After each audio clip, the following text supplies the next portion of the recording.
Yo! Yo, yo, yo! What is good, everybody? Welcome on in. Sixers Game Day live show with the best community in the world. Philly Take with RB. A little bit late today. We'll explain. We got to get into it, man. 12-36 Sacramento Kings taking on the 25-21, 13-13 at home Philadelphia 76ers. Let's go, man. Chat, y'all know what to do. Y'all know where to be and how to be. Happy Thursday evening. Third game of a 4-day week. And that is where we sit. Ladies and gentlemen, good evening, good afternoon, good morning, wherever you're tapping in from. Welcome in to the Sixers Game Day Live show, presented by our friends at National University, powered by the Sleeper app right here on Philly Take with RB. Now, because we are a little bit late, we are going to skip the usual intro stuff. And we are going to go into it, man. But here's what I need from everybody in the chat. Do me a favor. Hit the thumbs up button. Subscribe to the channel. Support our community, man. And support our grind. It has been a chaotic hour or two for me. But we're here. A little bit late, but we're here. Yeah, we'll talk about it. But ladies and gentlemen, make sure to follow us on all platforms. We have our link tree coming through in the chat. It's also down in the description. And the moderators will be putting it in the live chat. Need your energy strong in the chat tonight. Shout out to the channel members. That being said, man, let's get a W. Let's have a good game tonight. And let's kick it off here on the Sixers pregame show. Condensed version, man. Condensed version. Game will probably start a little bit late anyway. But yeah, it's been an interesting hour for me. I'll kind of give you a sneak peek into my life as a content creator and sports reporter in a few minutes. But ladies and gentlemen, here's what I got for you on this game tonight. First off, the injury reports. The Sacramento Kings, Malik Monk is out with right ankle soreness. Keegan Murray out with left ankle sprain. Russell Westbrook out with right foot soreness. For the 76ers, the normal Joel Embiid and Paul George questionable, probable throughout the day. And they are both available. The only guy out again is Quentin Grimes, which may be a blessing in disguise. Obviously hope that Grimes gets healthy, but Jared McCain, 17 points last game. You heard what I said loud and proud the other night, man. Put out a short on it yesterday as well. Sign the apology form. Start sending it around because Jared McCain is starting to look legit again. It's only been a couple games. However, I really believe with more minutes, Jared McCain is going to do his thing. Now, as for the Sacramento Kings, I know this is going to sound very just like general and casual by me. The Sacramento Kings are not a good basketball team. And the only way I can sum it up is like, I'm trying to think of a great example, but like, let's say you were painting a picture, right? I suck at painting, but say you had a picture, a vision in mind, right? You wanted to paint your favorite person or whatever, and you had a blank canvas, and you were finally starting to mold the vision of the picture. And then you took every color paint that you own or bought, and you just took a glob of all of them and you threw it at the canvas at one time. And you thought that it was going to create this like wonderful picture, but instead it created a mess. You got paint dripping off the canvas. Now it looks like a 2-year-old did it.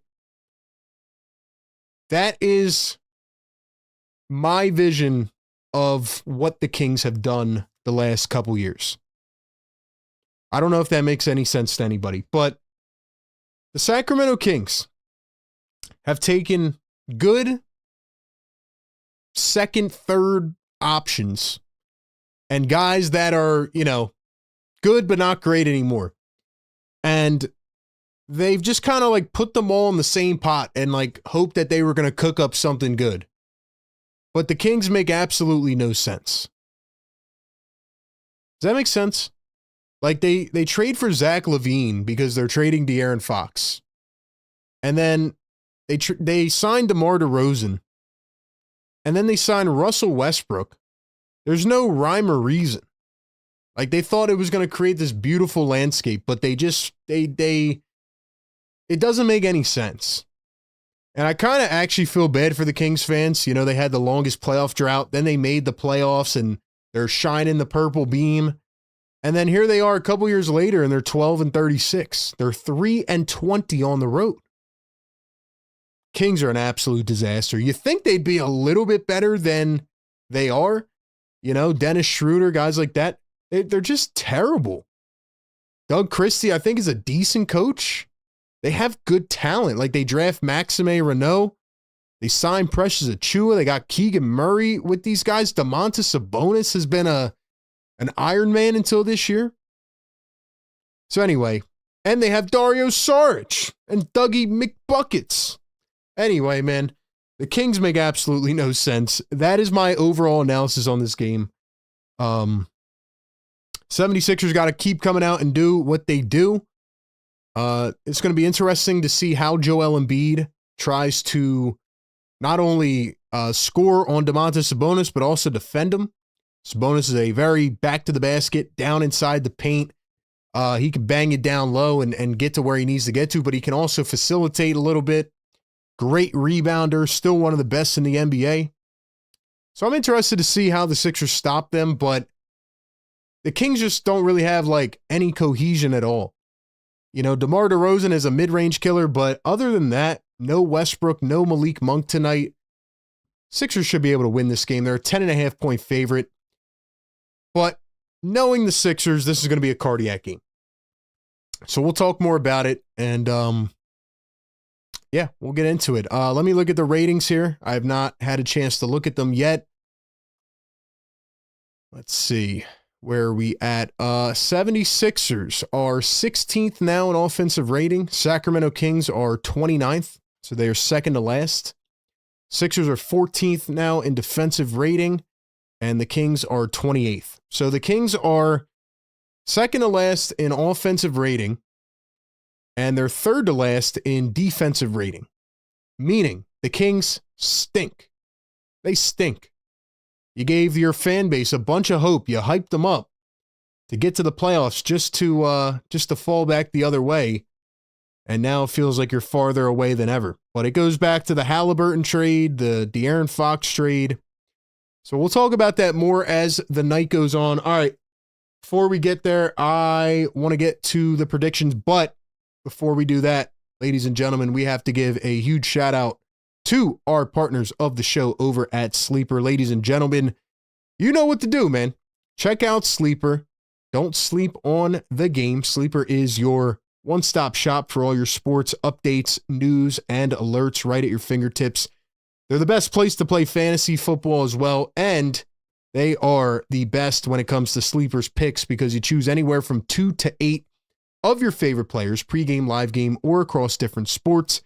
And all you have to do is pick the overs or the unders when it comes to the predicted stats. We do it every game. We make a 4-pick parlay.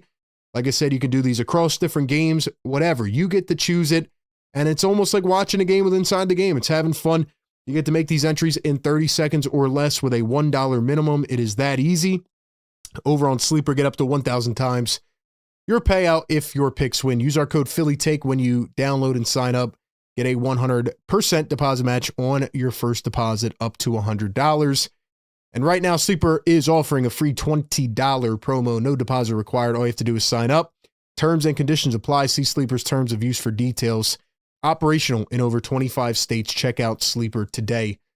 So let's go ahead and make the picks real quick over on Sleeper. Here is the Sleeper app. All right, we're going to go to the NBA portion. We're going to go to the Sixers game. Let's see what they got points-wise. Actually, look at this. They got a little bonus multiplier right here. VJ Edgecombe, over 12.5. Yeah, give me that. What do they have Sabonis rebounds at? Where's he at? 10.5. I kind of like that matchup against Joel, who's had a little bit of trouble rebounding. Give me Sabonis on the over. Can Paul George do what he did last game? An absolute masterclass, 32 points, 16 in the third. Can he do it again? PG over 15.5. I don't know. Oubre over 12.5. You know what, man? McCain 6.5. Give me that. Jared has been cooking the last couple games. Yeah, give me Jared over 3.5. And last but not least, let's go to the 3-pointers. And DeMar DeRozan over 0.5. Just for the fun of it, I'm going to say DeRozan goes over 0.5. Hopefully we reverse jinx. But it is that easy. Made our parlay. We got a multiplier boost, and you can use our code PhillyTake. Get a 100% deposit match up to $100 over on the Sleeper app. Use our code PhillyTake when you sign up. Please gamble responsibly. Terms and conditions apply. See Sleeper's terms of use for details. We will check back during the halftime show. But ladies and gentlemen, it is officially time for our final score predictions. Ladies and gentlemen, final score predictions in the chat right now. Who do you think is going to win this game? What will the final score be? Who will lead the game in points, and how many will they have? Welcome into Sixers Game Day Live here on Philly Take with RB. I will explain why we were late, and we will get to some of your comments. I'm going to try to read as many comments as I can. But I will read out a few predictions, so let me know. Let me know who's going to win this game. What will the final score be? And how are we feeling, man? Cool J says, I'm back. I had to finish watching the other video. You talking about my Eagles vid? If you're talking about the Eagles vid, Cool J, you are a real one, man. Only the real ones have already watched the Eagles video I just published. Yeah, I didn't even have a chance to think about this game. I think the Sixers are going to make it very tough. I think they're going to make it a very struggling type of game. I think we're going to be mad for at least 2 quarters. But I think they're going to pull it out because the Kings are atrocious. They have no cohesion.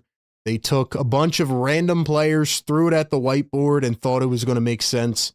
You ever see, like, you know, that meme where it's like all the math calculations and they're just like flying all over the place? That's what the Kings are doing, and it doesn't make any sense. And without Russell Westbrook too, without Malik Monk, Sixers should win this game by double digits. Now, last game, I said it was going to be close and cardiac, and then I said they needed to win by double digits. They ended up doing that thanks to Paul George and Jared McCain.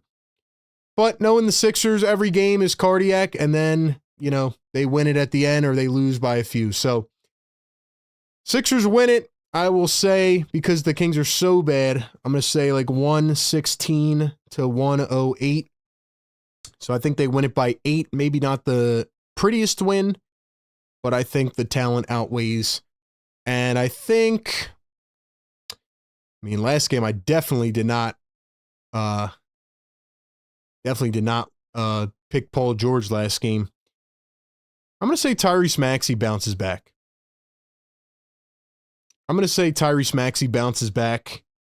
And I'm going to say he drops. Give me 29 for Maxey. 29 for Maxey. Sixers win it 116 to 108. What are your thoughts? Give me some in the chat. $2 super chat from Don Boyle. He says, don't forget to hit the like button. Paul George tied a franchise record last game, 9 threes. Unbelievable. Just one of those crazy games. If you weren't in here, by the way, you can always watch back the post-game shows. Gives you a lot of analysis. See people talking about Giannis in the chat. What else we got? All right, here we go. Pure Philly Pain says 120, 105 Sixers. Embiid with 32. Jad says 150 to 122 Sixers. Marsha 119, 98 Sixers. Man, 150 by Jad. That'd be crazy. Julius says 118, 109 Sixers. Maxey 29. Smiley says 126, 112 Sixers. Maxey 40. BLSG 126, 99 if they play as a team. Sparks says if Embiid and PG are playing, yes, we win by 5 in a cardiac way. Don Boyle says Sixers 121-109, Embiid with 35. Angry Bird says 116-114, cardiac, but the W. What else? VJ and Grimes playing themselves out of Giannis trade contention. We will talk about that as well. Dom says, I watched it on A to Z and I hyped it. Let's go. Guys, check out the Eagles channel as well. We're constantly dropping bangers everywhere. On our link tree, we also have the Eagles channel link on there. So you can follow all of our socials now on one link tree. It is much easier than trying to find every individual link. So the mods will drop that in the chat. Thank you to everybody in here for your predictions. Keep them coming. Yeah, we'll read a few more out. But ladies and gentlemen, we got to get over to the game day show because it is about that time to drop the beat. Let's go. You know what time it is, man. Sixers Game Day Live with your boy RB. With the best community in the world. Sixers trying to make it another big win. Could they actually make it easy for us? We'll see. Lots of coverage coming up. Let's go.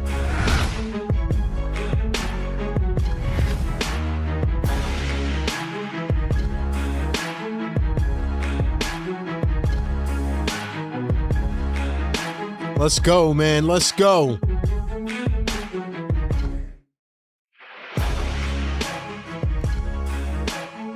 It's about that time, man. Welcome in. Thanks for being here. Ladies and gentlemen, I am RB. This is the Sixers Game Day Live Show presented by National University, powered by the Sleeper app. We do this every game. We give you pregame, live game, and postgame shows all combined into one. We have built the best Game Day Live community. It is all thanks to you. So stick in here with me tonight. Have some fun. If you don't stay all night, watch the postgame back tomorrow. You can also check it out on Apple Podcasts and Spotify. Make sure to leave us a follow over there. I would really appreciate if y'all could hit the Linktree link and follow us on all socials wherever you are at. Couple housekeeping rules. Number one, please do not spam in the chat. Please do not spam and be annoying. Please do not be disrespectful. We cover the Sixers every game. We drop videos, shorts, lives, but we're also trying to build an NBA community. So we are trying to welcome fans from other teams as well. Come playoff time, we're going to be streaming other games as well. So we're trying to continue to grow. So please be respectful in the chat. Number two, please do not spoil the game for anybody. Please line up your game stream with our game call. That way we're all in line. We are still working on the custom scoreboard that is coming soon. Still working on some things there. All right. Other than that, the reason that we were late, and by the way, 250 people in here, man. 250 people in the chat. We don't even have 100 likes. We need y'all to hit that thumbs up for the grind, man. Get us to 500. We'll put a poll in here. Let's go, chat. I want to wake up the neighbors. Got some funny stories about the neighbors as well. But $2 super chat. Vincent Bird says, what up, RB? I think Maxey has to be aggressive. He does. He's got to play better. Honestly, I feel like maybe he could use a day off coming up soon, but the All-Star game is in a couple weeks, and he's going to be playing in it, so who knows when he will get any rest. Needs to be a lot better. Now, just a little tease into the life of RB. So, 30 to 40 minutes ago, I was sitting here. Let's go. I was eating dinner. I was getting ready to set up this stream. I had just recorded a bunch of Eagles stuff over on my Eagles channel. And then 20 minutes before I'm about to start this, the Eagles hire an offensive coordinator, which not only wipes out all the video stuff I did hours before that, but it also prevents me from starting this show on time because then I had to go bang out a video and a short for that new Eagles news. So that is the life of being a content creator. Not complaining. I love doing this, but Eagles, if you could for once have better timing And that goes for the Sixers as well, man. That goes for the Sixers as well, because the Sixers wait until it's 2 a.m. or 4 a.m. to sign guys. The Eagles wait until I'm about to stream the Sixers games. Like, why couldn't y'all do that earlier in the day, man? Would have made things a lot easier. But anyway, that's what I'm working with right now. And that's where I'm at. That's where I'm at. So please hit the like button for the grind. Help us out. I think I've done about 8 videos today. So I'm a little bit cooked, but I love it. I love it. Feed me the energy in the chat. Get us to 5 million likes. Get us to 100,000 subscribers so I can get that cool YouTube plaque. I could finally take off my green screen. I could put that plaque up in the back. All right, let's go. Let's go. Check out my Eagles reactions. I mean, like I said, I just dropped the video in like 10 minutes. So yeah, we got it all cooking, man. We got it all cooking. What else do I got? What else? Oh yeah. Earlier today, around lunchtime, I'm eating lunch and a Giannis report drops. So if you go over to the YouTube Shorts tab, which again, is why I always tell you guys, turn on notifications, right? Turn on noties, because you want to watch the videos, the shorts, and the live streams, right? And because YouTube is an algorithm, if you don't have the noties turned on, they might not promote one of those pieces of content to you. But anyway, I dropped the short earlier today, right when it happened, 10 minutes after the Giannis rumor came out. So for everybody asking about Giannis in the chat, I did drop a short about it, because no offense to the radio stations or whoever else, but they don't have the luxury of doing it like I do, where I literally just record my reaction and upload it, you know? So I did a short about that as soon as it came out, as I was eating lunch. I did a Eagles video as soon as it came out, as I was eating dinner. And the grind continues, man. The grind continues. So check out my Giannis thoughts earlier today. Pretty much it was a rumor saying that Giannis would be willing to team up with Tyrese Maxey.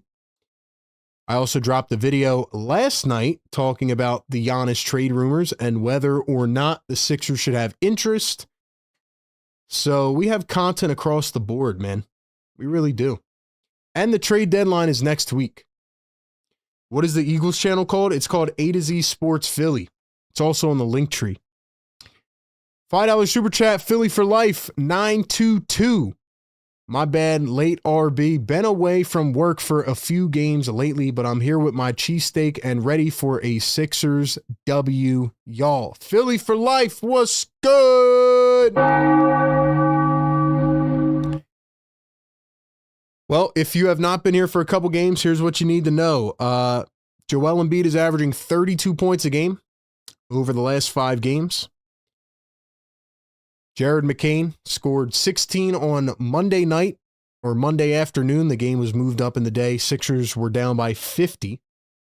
Jared McCain had 16. Then on Tuesday night, Jared McCain had 17. Quentin Grimes is out again tonight.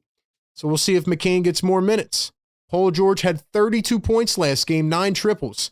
Starting lineups for the Kings: Nick Clifford, Dennis Schroeder, DeMar DeRozan, Precious Achiuwa, Domantas Sabonis. And for the Sixers, it'll be Tyrese Maxey, VJ Edgecombe, Paul George, Kelly Oubre, and Joel Embiid. So no Malik Monk, no Russell Westbrook for the Kings tonight. Kings are 12-36, 3-20 on the road. I do like Nick Clifford. If you remember the pre-draft, I talked about him a lot. I think he went to Colorado State, if I'm not mistaken. He went to a small school. He was a senior, but he actually played pretty well. So I like Nick Clifford. We'll see what he can do tonight. I don't even know what he's averaging this year. But we'll look at that. Kings still have some good players. They just don't have any cohesion as a team. So, yeah. All right. Let's get this going. 285 people in here. We got 120 likes. Ladies and gentlemen, I need y'all to hit the thumbs up button.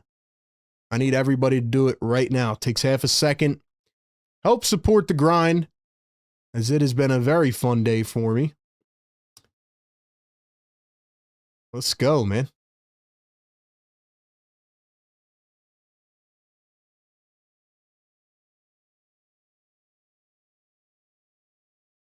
Joel Embiid also threw down an alley-oop last game from Tyrese Maxey, which was incredible. Sixers are off, rocking the blue jerseys tonight. Paul George first shot attempt is short. Kings are on the road rocking the white jerseys. Here's Dennis Schroeder, been a pretty good backup for a long time. Tried to find Sabonis. Sabonis has it. Kings looking physical. Here's Nick Clifford to the rim, and he missed the layup. So the first one from Clifford does not fall.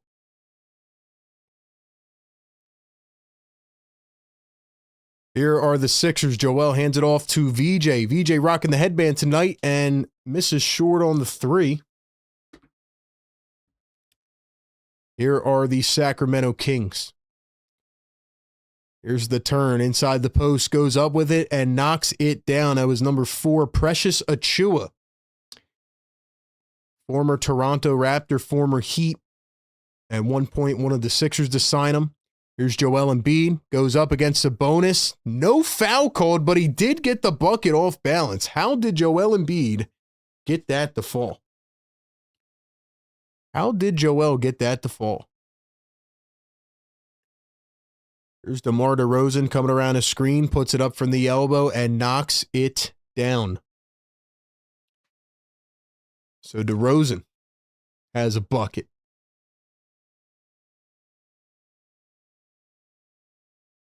Here's Joel Embiid going to find Tyrese Maxey. Maxey with the rock, working against Achiuwa. Drives, turns, spins, fades off a foot. Got it. Good start for Tyrese Maxey, who's been a little bit cold as of late. Very happy to see Joel Embiid back, playing the way he is, throwing down an alley-oop. Here's Schroeder coming around a screen, finds Sabonis, turning, spinning, 360, and lays it in. Nice bucket for Sabonis. And apparently Dr. Jonathan Glashow was in attendance last game. So you know what? Drop Dr. Johnny in the chat. Show him some love. 3-ball from Maxey. Cha-ching. Cha-ching. John Monrose's VJ is untouchable. Here's a 3-ball in the corner from Achiuwa. Off the side of the backboard, the Kings get a rebound. Maxey takes it away again. Now up the floor. Maxey a step back 3. Cha-ching! He's on fire! Tyrese Maxey. 8 points in 2.5 minutes. Looks like my pregame prediction is starting to come true already. I said Maxey was going to cook. Kings missing get their board. 3 minutes in now. Maxey's got 8 out of the first 10. Sabonis jump shot, no good. Sabonis had an injury earlier this year. They were talking about trading him potentially because the Kings are in no man's land. Maxey another 3. Couldn't get it that time. I still think Sabonis is a pretty good player now. Does he get a little bit frustrating come playoff time? Yes, due to his limitations. Schroeder fouled en route to the bucket. I still think Sabonis is a very good rebounder and just, you know, good defender and just a good post presence, really. Just a really, I still think he's a good player. But I think the Kings are, like I said, the most random team I've ever seen.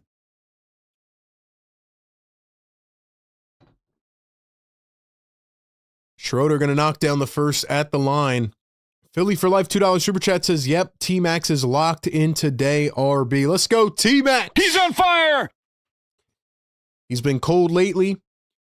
You got all the, I'll call it the weird Sixer fan base part, you know, that doesn't like Tyrese Maxey for some reason. And, you know, they've been hating down on him for sure.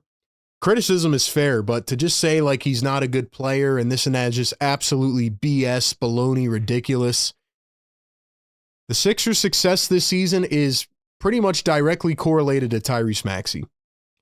Like what people don't understand is obviously Joel has come back and the Sixers have needed Joel to look competent on the floor. But don't forget that first stretch of the season where Joel and PG weren't playing and Maxey held this team on his shoulders. Maybe that's why he's so damn tired right now and he doesn't look himself, you know? Maxey back to Embiid. Embiid posting up Sabonis. 6 on the shot clock. Embiid turns, goes up. Wanted the foul. He's jumping up and down. Embiid is pissed off. Ref did not call a foul. That's the second time that Joel did not get the whistle. like I've said for the last however many games, man, I just want the Sixers to win. I want them to win however it looks, whatever it takes. Joel turns, falls, kicks back to VJ for three. That one's short. Joel tried to get the board, taps to VJ, now up to Paul George. Paul George for three, can't get it. Kings get the board, and yeah, Paul George had 9 triples last game, so he was incredible. 32 points against the Bucks. Still would like to see it more consistent as Schroeder beats Paul George to the rim, and it is a easy bucket. It's tied at 10.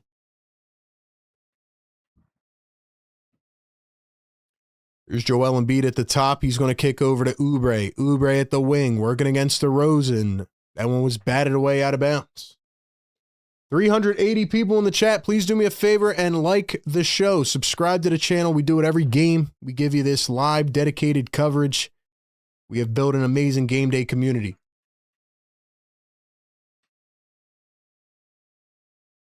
Especially with the way Maxey couldn't keep it in bounds going to the Kings. Especially with the way McCain's been looking lately, though, man. Like, if we can get this level of Jared McCain, and maybe Grimes can actually step it up a bit, I feel like the Sixers will be in a really good spot. They've been bringing Barlow off the bench. Seems a little more comfortable right now. Sabonis pops a three. That one rolls out. Achua tried to get the board, smacked it away. They say out on Paul George. No way. These refs are not looking clearly right now. They are not watching this game clearly right now. But also, building off last game, dude, how's that out on Paul George? Mid-range shot from DeRozan, no good. Picked up by the Sixers. Here's Paul George bringing it up the floor. PG going to find Embiid. Embiid back to PG. He turns under the rim, goes up strong, and lays it in. I was just going to say, you know, building off last game, I feel like PG has gone way too far under the radar. Like, he needs to be held accountable as well. Maxey and Embiid are doing what they can. PG, you got to play like you did last game, or at least half of it. You give this team 18 a night, they're going to be just fine. DeRozan for three. There it is. There it is. We hit on our sleeper pick in the first quarter. There it is. Joel fades and he's fouled. Fouled by Sabonis. Yo. Oh my gosh. Dude, in the pregame, I picked DeRozan over 0.5 threes. He already hit a three. Let's go. Let's go, man. Wow. Wow.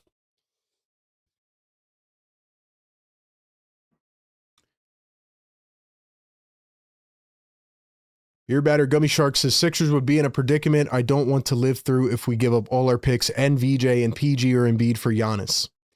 Well, I kind of share the same sentiment as you, Beer Battered Gummy Shark. So I said that on my short earlier today. Check it out. I talked about the Giannis rumor, but I agree.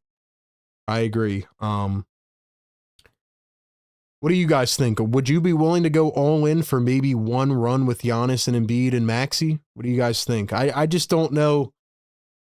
I don't know if it's worth it, man. I don't know if it's worth it. I probably would not do it based on how teams are building nowadays, based on the structure of teams.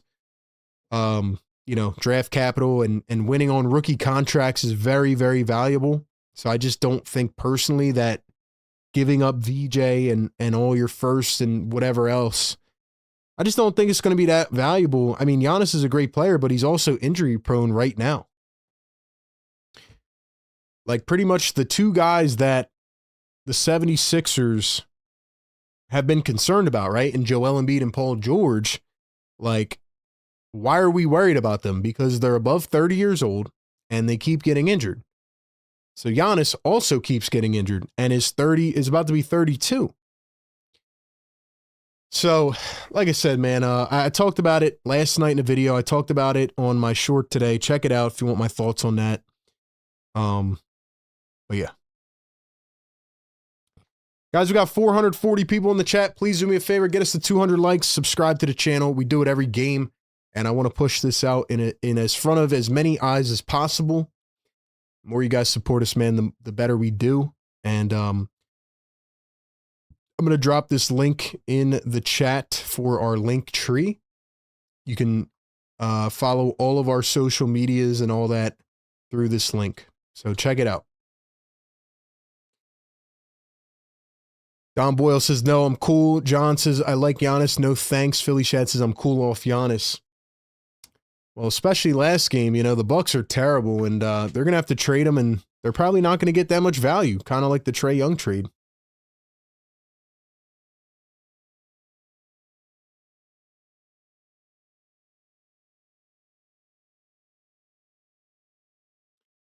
Let's go, guys. Welcome in. Yo, do me a favor. Sixer Nation, can y'all drop the blue and red in the chat, man? Can we get a vibe check going here? Roll call? Can we get a roll call going in the chat? Paul George tied a Sixers franchise record with 9 3-point field goals on Tuesday night.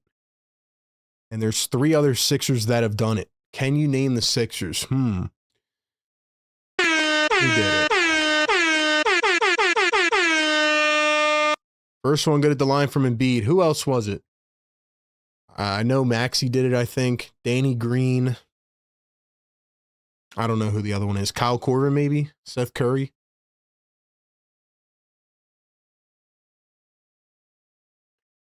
Joel going to knock down 2 at the line. Also, on my video last night, I talked about the trade deadline and why it's probably going to be very boring this year. I'll also give you guys an update on that here in just a couple minutes. But yeah, I just think Giannis is holding up the trade value for everybody. And, you know, teams just aren't willing to trade for big contracts anymore. Joel pokes it away. Kings get it back. Here's a step back 3. That was Doug McDermott, I believe, in for the first time and left the 3 short. $20 super chat, Philly for life. Let's go.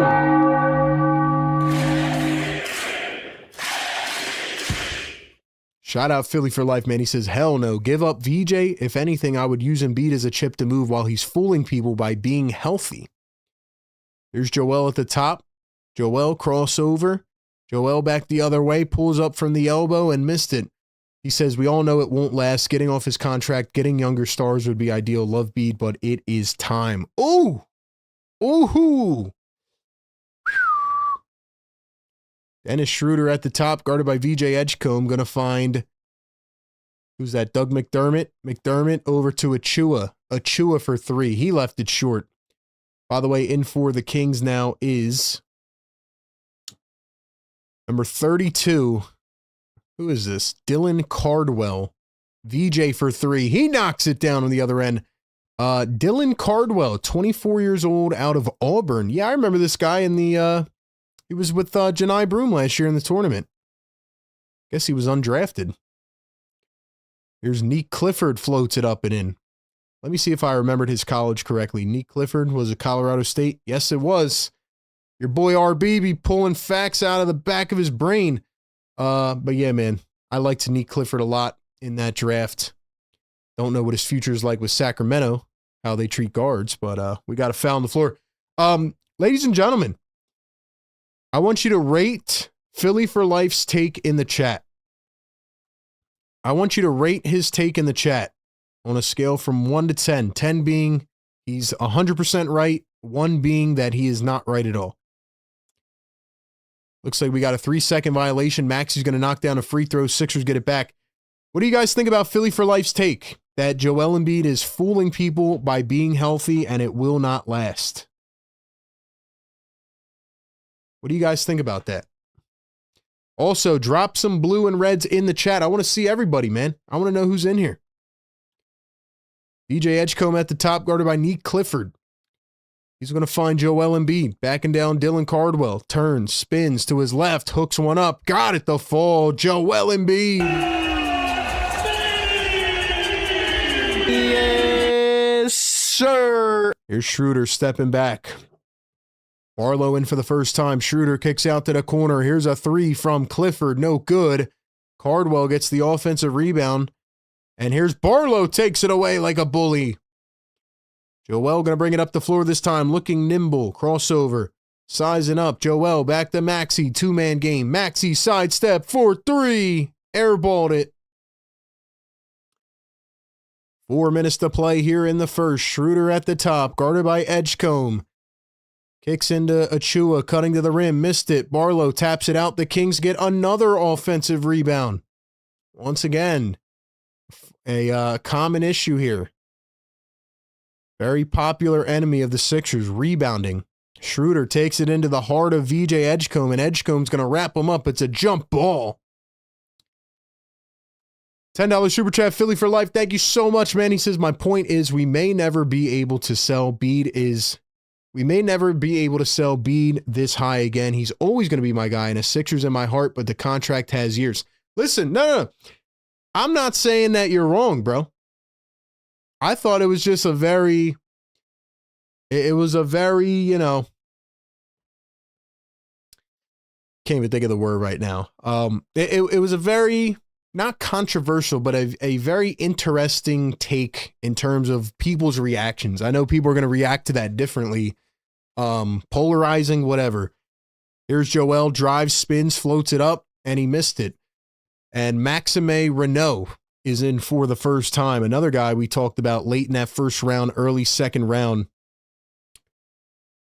So it is Maxime Renault, who is actually leading the Kings in rebounds, believe it or not. Second round pick for the Kings.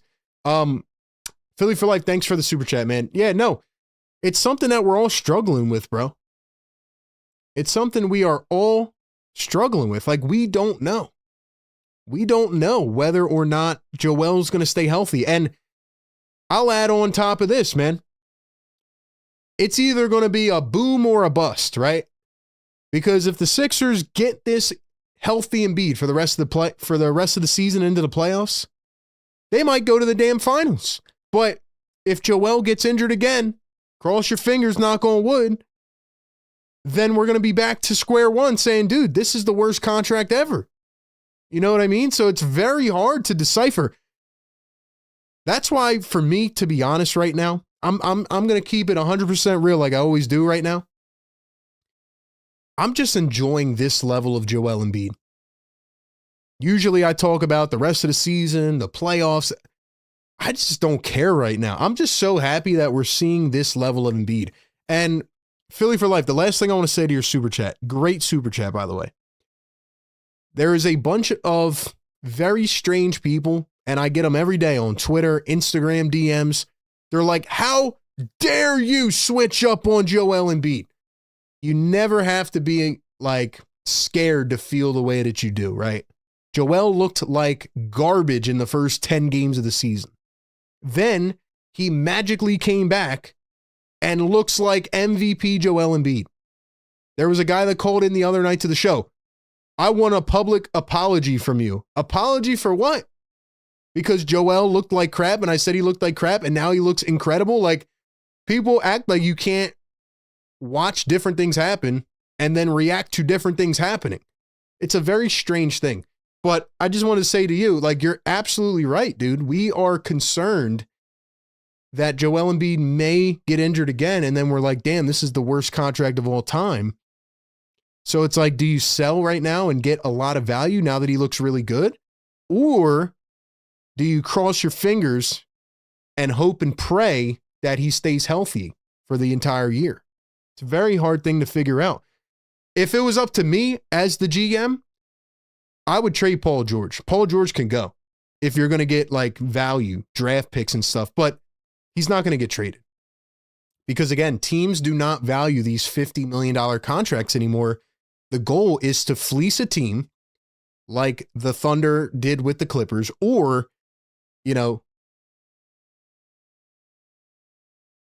sorry, they just challenged the play and the Kings got the ball. So the Kings win their challenge. But the goal is to either fleece a team completely like the Thunder did, or, I don't want to say tank, but like kind of just retool for a couple years, save up a bunch of draft picks, and then, try to win when they're all on rookie contracts. That's why a team like the Kings is stuck right now. Like, where the Kings are going, right? They don't want these $50 million contracts. They're going to get to a point where they want to trade everybody, but they're going to, nobody wants these contracts because of how the CBA is now. So it's a very weird ongoing thing. Anyway, DeRozan knocks down a mid-range. And you know what I just noticed too? I forgot that Zach LaVine wasn't starting tonight. Wow. Does he not start for this team? Zach LaVine just came in off the bench. Is he that bad that he doesn't start anymore? I'm looking at the game stats from this year. It says Zach LaVine has started every game for the Kings. So I don't understand why he's not starting. Somebody can fill me in the chat. You want to talk about bad contracts, man. Zach LaVine. Woo. At least they can get off DeRozan soon. Let's look at the Kings cap sheet real quick. I have not been paying attention to the Sacramento Kings because they are, like I said at the beginning of the show, they're like a canvas and they just threw a bunch of different paints at the canvas and thought they were going to paint a portrait. Oubre going to knock down 2 at the line. So they got Zach LaVine on here. Hold on, let's look at multi-year as LaVine is fouled by Joel. They got LaVine $48 million this year. He's got a $49 million player option next year. DeRozan's got a 24.7 this year, 25.7 next year. Sabonis is 42 this year, 45 next year, then 48.6. And Keegan Murray has an extension that kicks in next year starting at 24. So, yeah, the Kings they are far from where they need to be. Maybe in like 2 years the Kings can restore hope. But yeah. But anyway, that's like the whole conversation about the Giannis stuff too.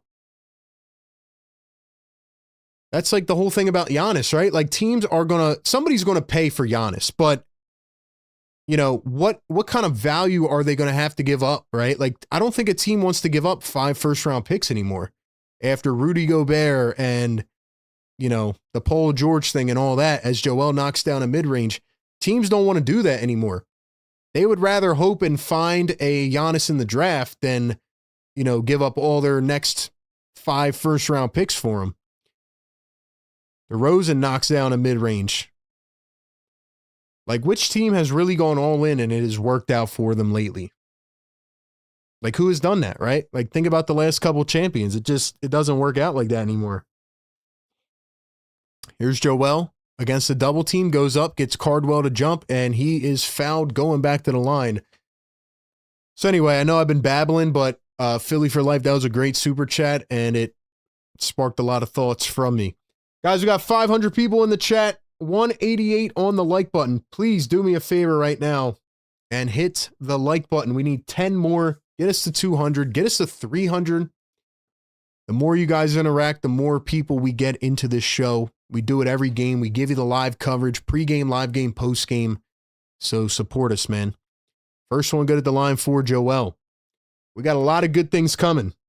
Few things that I can't mention yet, but big opportunities on the way. We got trivia coming up here in just a few minutes. So let's go, man. Get our trivia question ready. It's pretty good trivia question tonight.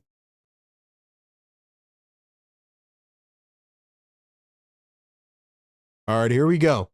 Keon Ellis going to find Zach LaVine coming around a screen. LaVine drives downhill, lays it up, missed everything. Sixers get the board. Somebody is down for the Kings. I think it's Cardwell. Sixers have a wide open guy. Kelly Oubre for 3. Can't knock it down. And the Kings luckily get the stop. Keon Ellis is a guy I mentioned as a Sixers trade target a few weeks ago. Jared McCain is in for the 76ers. Good to see McCain in at the first sub. Here's a 3-ball from LaVine, and he knocks it down.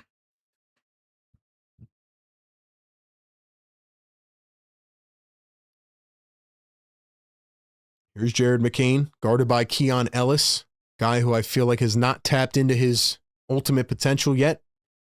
We've talked about him as a trade target for a couple years. Cheap contract. Here's Kelly Oubre against Reynaud. Puts up the float and got it in. Let's go. Good shot, Kelly. Let's go, guys. We need one more like. Hit that thumbs up button. Here's DeRozan out to Ellis. DeRozan at the wing. DeRozan against Barlow. Pump fakes, kicks. LaVine for 3. It's off.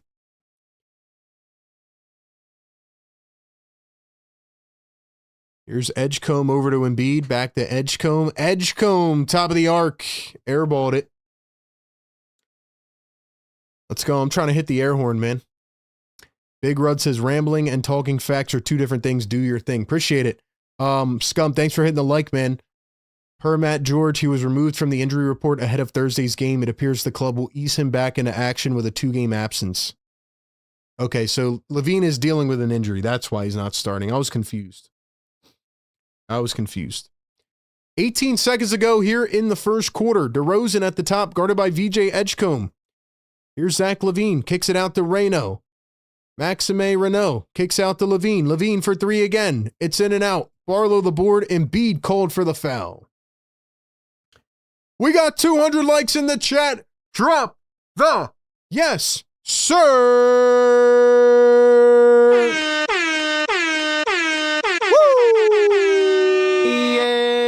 Yes, sir. Yes, sir. Wake them up.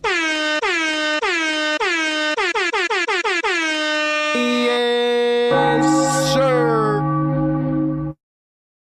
Yes, sir. Drop it in the chat right now, man. And if you don't like the air horn, then oh well. See ya. DeRozan, fade away too. He's fouled at the buzzer by Oubre.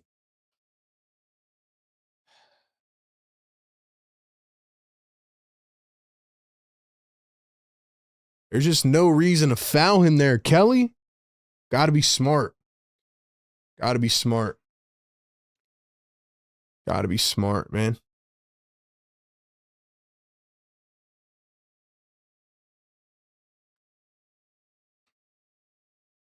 AJ, you gotta chill in the chat, man. Relax, dude. Relax. We gotta chill out, bro. We're trying to enjoy the game and have fun, man. Free throw is missed anyway. Second free throw is missed, and Bona gets the board. That ends the first quarter. Ladies and gentlemen, you know what time it is. End of the first quarter every game. It is time for Sixers Scholars Trivia.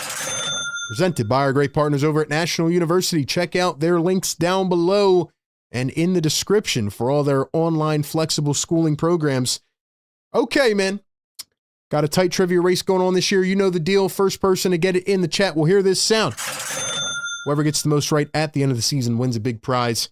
Only one guess permitted. I will say the question first, and then I will put it into the live chat. So here it is, ladies and gentlemen. Sixers Scholars Trivia presented by National University. From 2019 to 2024, the Sixers had their biggest win streak against the Kings franchise. Hold on, I got to turn this off. How many consecutive wins did the Sixers have against the Kings over the 5-year span from 2019 to 2024? Sixers had their biggest winning streak against the Kings throughout their franchise history. So the Sixers' biggest win streak against the Kings came from 2019 to 2024. If you can do simple math, you probably have a good idea. But how many games did they win? Drop your thoughts in the chat. And now we'll get back to the super chat. Philly for life. Appreciate you, my guy. Let's go, Philly for life. Let's go. He's being an MVP right now.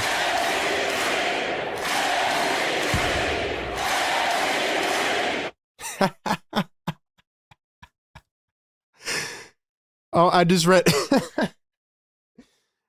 the first sentence of the super chat. I'm cracking up, man. Yeah, I'm gonna read the whole thing in a second, man. I haven't read the rest, but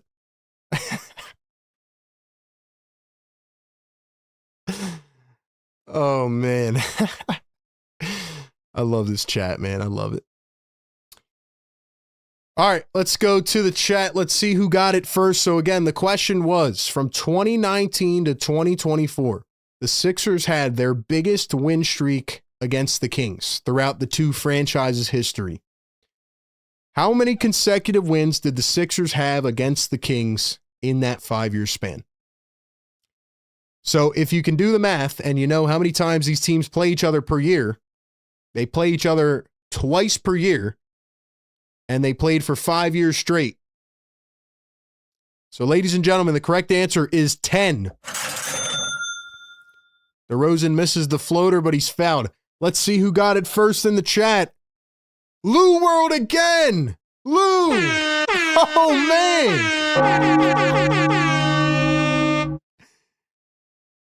Yo. Lou World is cooking, man. What is that, 3 in a row?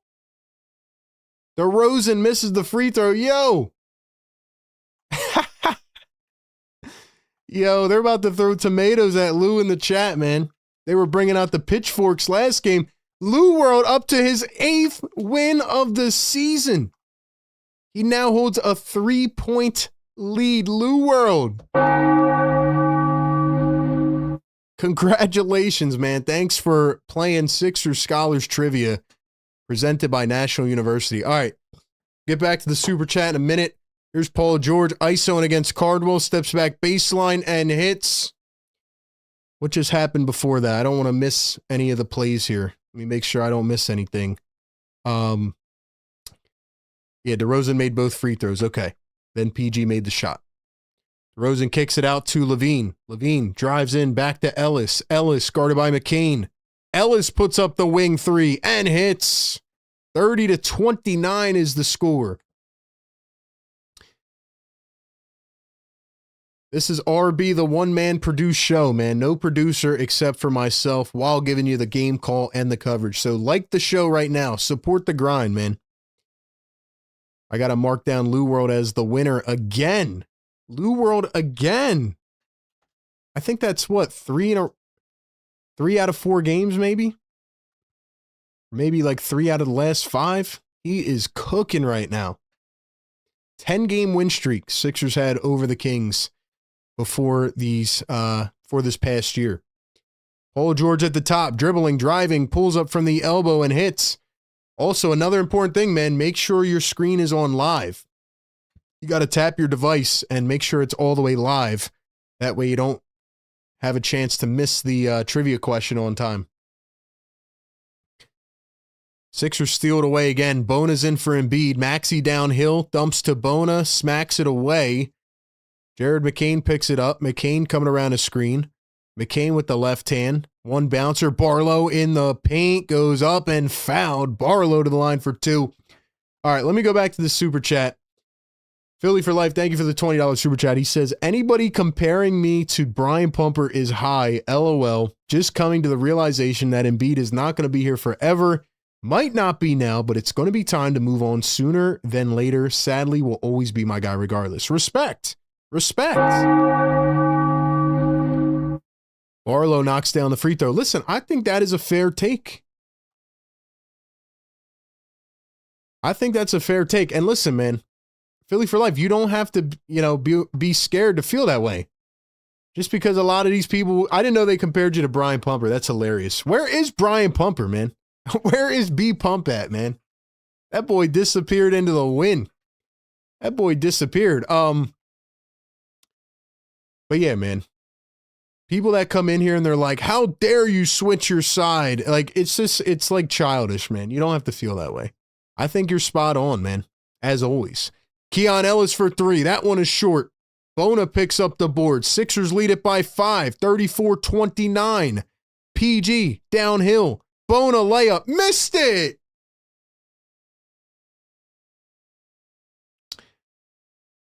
Guys, I've said this a couple times in the last few weeks, but the Sixers cannot trade Andre Drummond, man.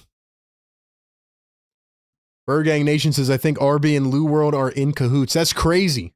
That's crazy. Lou World, they are throwing shade at you, my brother. Lou World did say last game that he's the neighbor, so. That's wild, man. That's wild. 9:30 to go here in the second. Levine downhill against Bona. Goes up, blocked from behind. Nice defense by Adem Bona. 2.5 into the second quarter. 5-point lead. Maxey crossover. Drive against Sabonis. Blows by. Lays it in at the rim.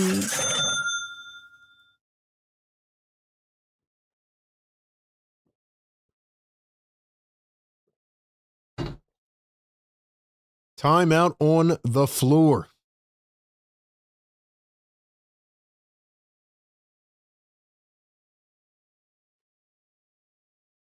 Ladies and gentlemen, welcome into the show. I am RB. Philly take with RB. Let's go, man. Let's go.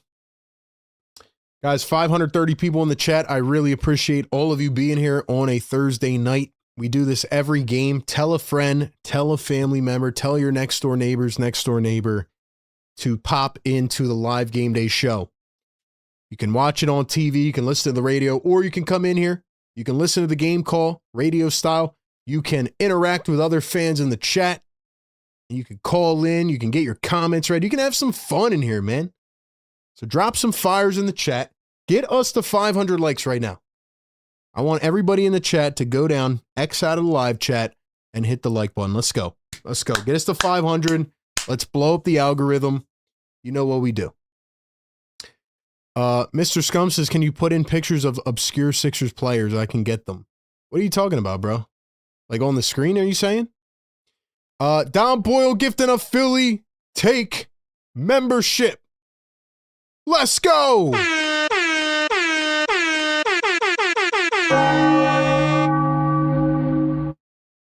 Let's go! Chat is still going off on Lou. Smiley says, I don't think I can come back down 1-8. You can absolutely come back, man. You can absolutely come back. We have bonus questions, right? Remember that? Last game we had 2 questions. Literally, we'll take it 5 to 10 games to make a comeback. We still got like 40 games left. 30-something games. Plus playoffs. Plus playoffs. Lou World says, funniest thing is I'm winning while taking a test in driving class. Oh!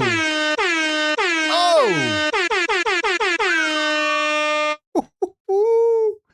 Lou World putting the final touch. He is burning y'all, man. He said, you thought you couldn't beat me already. I'm taking a test in class and I'm smoking y'all. Woo! Lou World's kind of pumping out his chest a little bit. RB, are you an all-around Philly fan? You know the deal, man. 4 for 4, baby. 4 for 4. It's the only way to do it. It's the only way to do it. Like for trivia, I can name obscure Sixers players. Yeah, no, I don't think I could do that for a question, man. Maybe once, though. We'll see. We'll get you one, man. Don't worry. RB does 2-point questions sometimes. That's actually a great idea. I think you said it wrong, but actually that's a really good idea. Maybe I'll do like a bonus question where it's like, it's worth like 2 or 3 points. Maybe I'll do like a really hard question that's worth like 3 points. Sending nothing but love and energy through this chat. Let's go, Devin. Thank you, man. Let's go. Let's go. Here's Sabonis, drives, kicks out to the corner. It's a 3-ball from Renault. He missed it. Sabonis gets the board. Barlow's on the floor. They're going to get Barlow on the whistle. Let's go, man.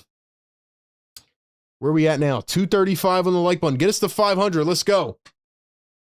Bunch of shadow watchers in here, man. It's all good, though. It's all good. Mods, you got to do your thing. Some people don't even know what the like button is. You got to let them know. Let them know. 3 minutes into the second quarter, DeRozan fades away, hits the baseline J for the Sixers. It is Tyrese Maxey, VJ Edgecombe, Paul George, Dominic Barlow, and Adem Bona. I'm sorry, not VJ. It is Jared McCain. Here is McCain. Hesitates, drives, brings it back out to the wing. McCain against Levine.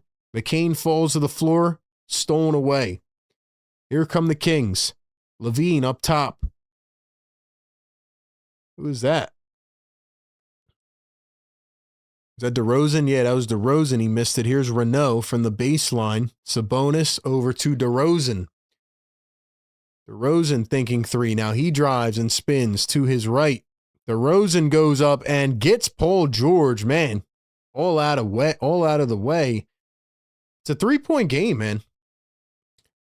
Like I said, the Sixers were going to frustrate us for the first half. I already knew that. Barlow is pushed to the ground and fouled. DeRozan might be like one of the best players to never even be close to a championship. He just keeps picking these teams that are just not going to make it, and it sucks that he got traded right before the Raptors won it. So here's Tyrese Maxey against Sabonis, drives downhill, lays it up, not even close to him. Maxey with a free lay. Let's go. 7:40 to go here in the second. Schroeder down the other end, floats it up and in. So the Kings just continue to answer every punch that the Sixers have.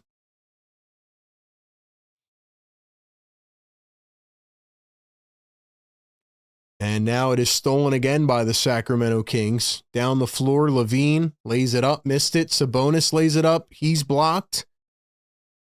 I noticed that Sabonis is a little bit slower than usual, maybe because of that injury. McCain for three, misses a wide open triple. Come on, McCain.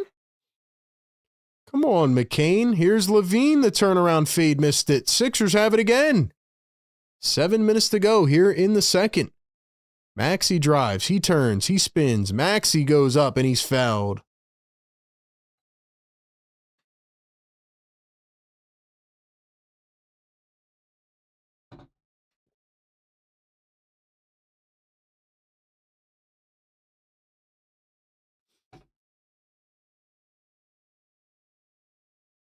Beer Battered Gummy Shark says, if Sixers were to make Beer Battered Gummy Shark, what brand of beer would they use?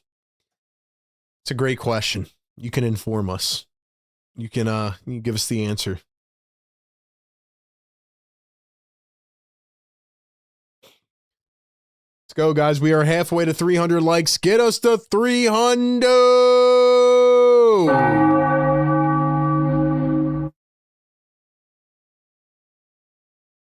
Let's get it, man. Neighbors were getting a bunch of dirty looks, man, because they didn't want to help anybody out with their snowblower. Neighbors are being closed off right now, so we got to piss them off, man. They were making everybody shovel all this snow. 6:50 to go.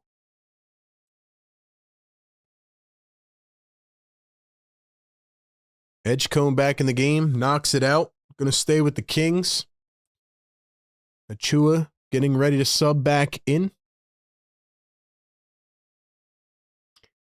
Yo, RB, I think McCain is still not healthy, says SPK.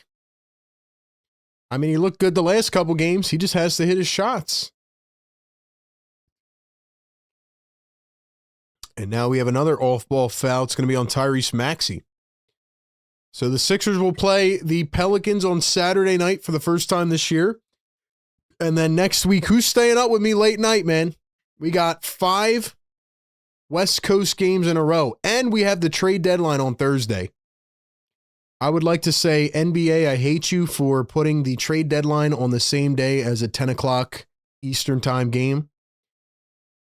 I don't know, man. We might stream the trade deadline for like an hour because then we got to stay up at night to watch the game, to call the game at 10 o'clock. So I would like to say the NBA is rude for doing that to us. But at the rate it's going at right now, trade deadline might not even have anything fun anyway. And that takes me back to the Sixers. You better not trade Andre Drummond. You better not trade him. Gummy bear flavored beer. That's hilarious. Has to be Cascade Brewery Blue Can Lager. I got to try some of this beer battered Gummy Shark, man.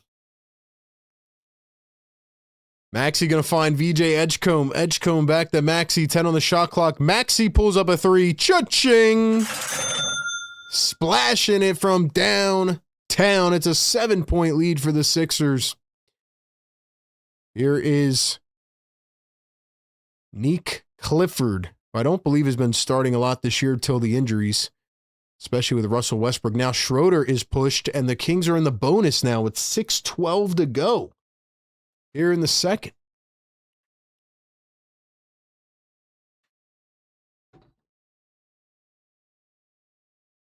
All right, ladies and gentlemen, let's play a fun game we like to play called, where's my banner at? There it is. Drop the spot. Drop it like it's hot, man. Drop it like it's hot, ladies and gentlemen. Where are you tuning in from tonight? Drop your states, your cities, your countries, your towns. Let me know where you are tapping in from. Bona is tapping out of the game right now. Third personal foul here in the second quarter. The Sixers cannot trade Andre Drummond. I reiterate, cannot trade Andre Drummond.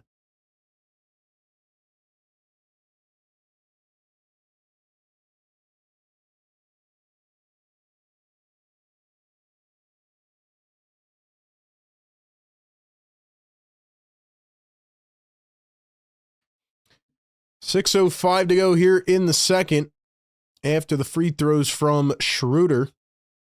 5-point game. Joel at the top. Joel going to find Maxey, turns and spins. 5 on the shot clock. Maxey crossover, step back, kicks. Embiid steps into a 3 and hits. We got Upper Darby in the house. Upper Darby, PA, South Carolina. Delco in the building. Here is a jump shot from DeRozan, answers on the other end. So the Sixers just keep scoring, and then they just take off possessions defensively. That's what's going on right now. They just haven't kicked it into gear at all. Here's Kelly Oubre, drives into the paint, goes up with it, lost it, no whistle. Here come the Kings. 5:18 to go in the second. DeRozan guarded by Barlow. DeRozan coming around a high screen. He's going to drive downhill. He walked 5 steps, and they call a foul on Barlow. Are you kidding me? Washington, D.C. in the building. Prospect Park, South Jersey, Maryland, Richmond, VA, Langhorne, PA, New Mexico in the chat. Canada in the building. Delco, Lower Merion in the chat. Atlanta, Georgia, Springfield, Ohio. Brooklyn in the chat. Wilmington in the house. Tuscaloosa in the chat. Northeast Philly. We got Australia in the chat. Lake Tabori, let me know if I'm saying it right. Lancaster, PA in the building. Baltimore. Beverly in the chat. Auburn, Australia, Auburn, Alabama, enjoying Embiid versus Cardwell. Australia, Falcons, Las Vegas, Sacktown, Chicago. We are all over the place, man. Worldwide, baby. So the free throw's good once again. Sacramento still in the bonus. Here's Joel Embiid, 4-point game. Joel, they're showing double team. Maxey up top. Ooh, crossover, step back. Maxey a 3. Cha-ching. Cha-ching. Dude, Maxey is on fire, man. Maxey's playing like a star, man. Achua lays it up and in. Will they give Maxey his credit? Will they give Maxey his credit? Or are they going to just go quiet like they do when he plays well? Maxey a 3, left it short. Barlow couldn't get the board. Sixers take it away again. Here's Tyrese Maxey. Maxey one-on-one against Achua. Puts it up, and he is fouled. Let's go, man. Let's go, man. Chat, hit the like button. Get us to 300 before half. Let's go. Let's go, man. Come on. Come on. We got Kansas City in the chat. North Carolina. Bracy, Virginia. Nassau, Bahamas. Who else? Who else we got? Philly in the building.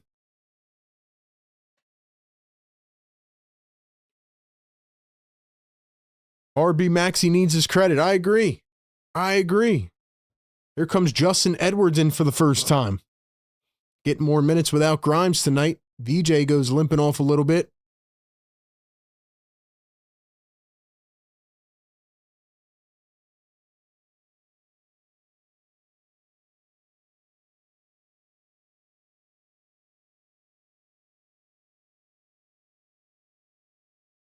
Maxey's playing like an MVP here in this first half. Will they give him his credit? Who knows? Probably not.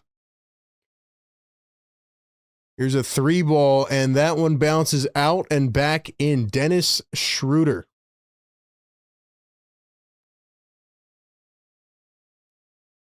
Maxey gets double teamed at half court. They poke it away. Sabonis goes diving on the hardwood. Was he out of bounds? Sabonis is complaining about something. Uh-oh, VJ's going back to the locker room. That is not good. VJ limping back now to the locker room. Beer Batter Gummy Shark says, I wasn't seeing all the messages in chat. Yeah, make sure you click all messages, not top messages. Joel puts up from the elbow and hits. Hopefully VJ's okay. Troy says, love the stream. Thank you, Troy. Here's Neek Clifford, guarded by Tyrese Maxey. Dribbling with the left hand. Drives. Had it poked away.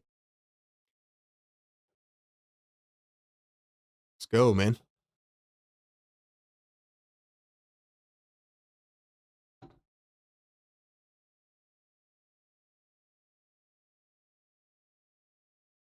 Here's the inbound.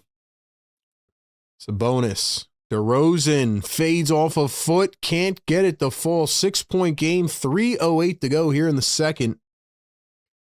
Maxey going to drive, turn, spin, kick it back. Edwards now Maxey.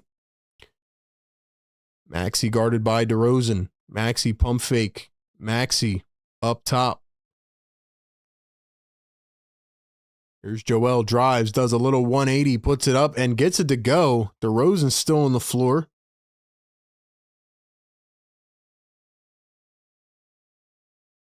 Dang, Joel's out here playing, acting like he's playing soccer out here.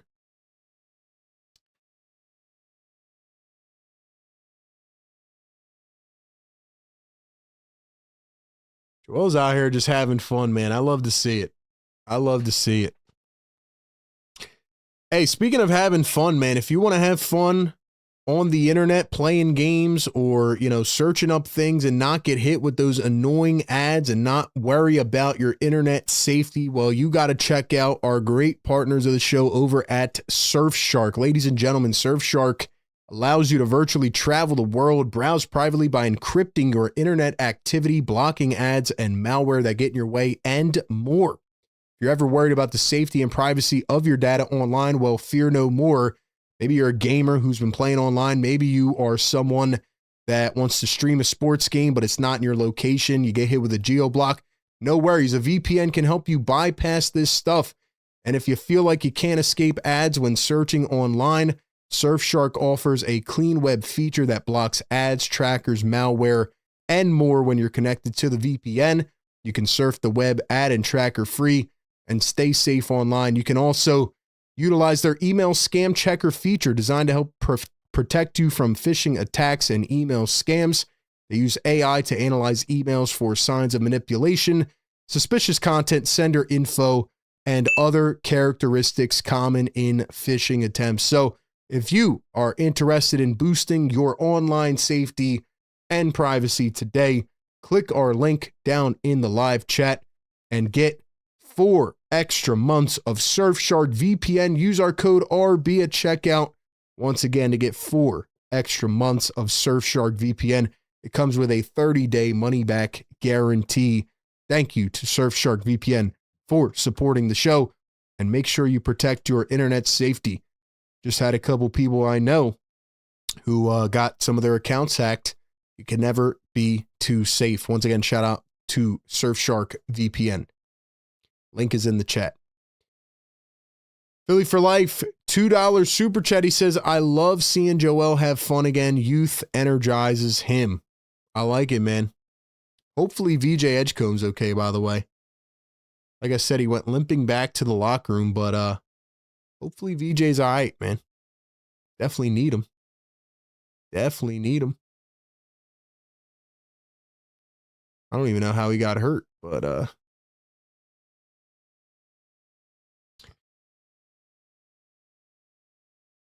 Busy B says Embiid is a troll.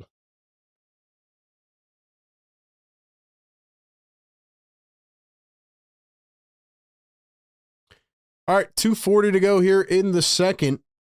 We have Domantas Sabonis with the rock. He's going to kick it to Schroeder. A wide open three, not even close to him. Schroeder is going to give him a little showboat back.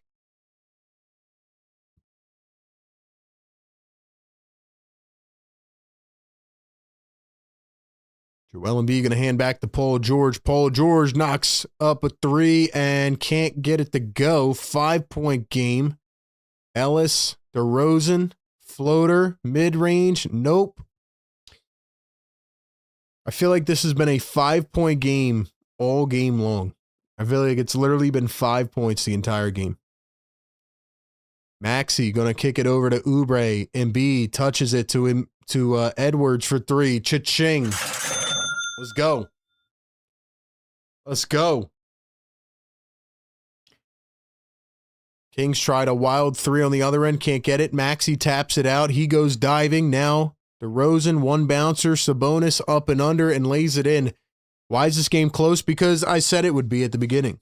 They're listening to the show, and I said they're going to piss us off for 2 quarters. That's exactly what they're doing, and hopefully they don't face the dreaded third quarter. Joel Embiid at the elbow. He gets double teamed. Kicks out to a wide open Edwards. Another three. This one is short. Can't pick up the board. Kings have it. Here they come. 1:10 to play in the second. Keon Ellis inside to Sabonis under the rim. Here is Achua. Ellis. Now DeRozan driving downhill. Kicks out to the corner. Nice ball movement. Now up top. Ellis off the fourth pass. Can't hit a three. Joel with the rebound. You know that dreaded third quarter is coming, man. It is.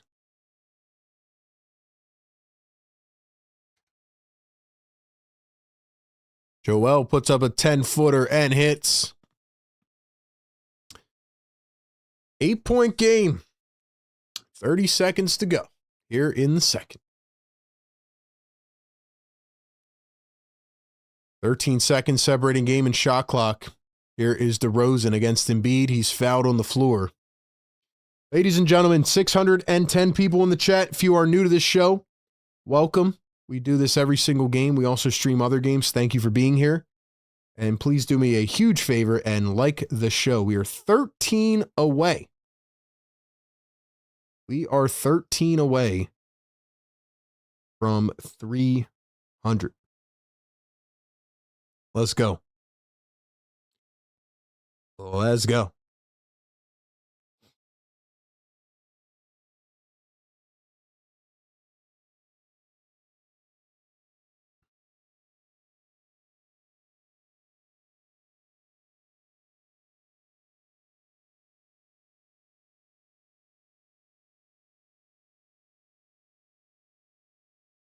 Free throw is going to be good for Sacramento.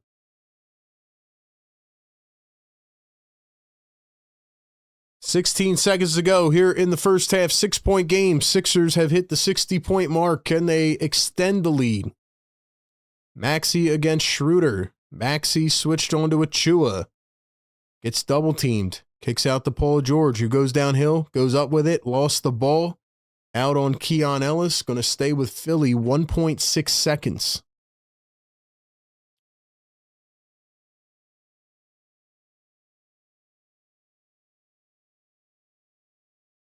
Here's the inbound to Oubre. He goes up with it. He missed the dunk.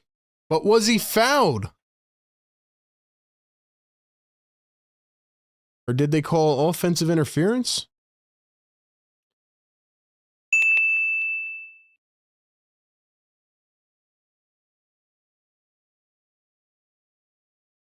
I don't know what they're doing here, but the ref was signaling something. I think he called offensive interference, but I guess the time ran out. I don't know.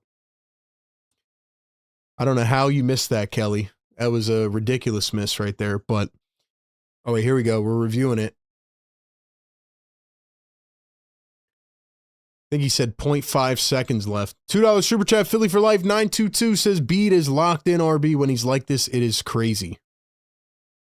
I mean, Joel's just taking advantage, man. He looks like himself. He really does. He looks like himself right now. I love it. I love it. What are they calling here, man?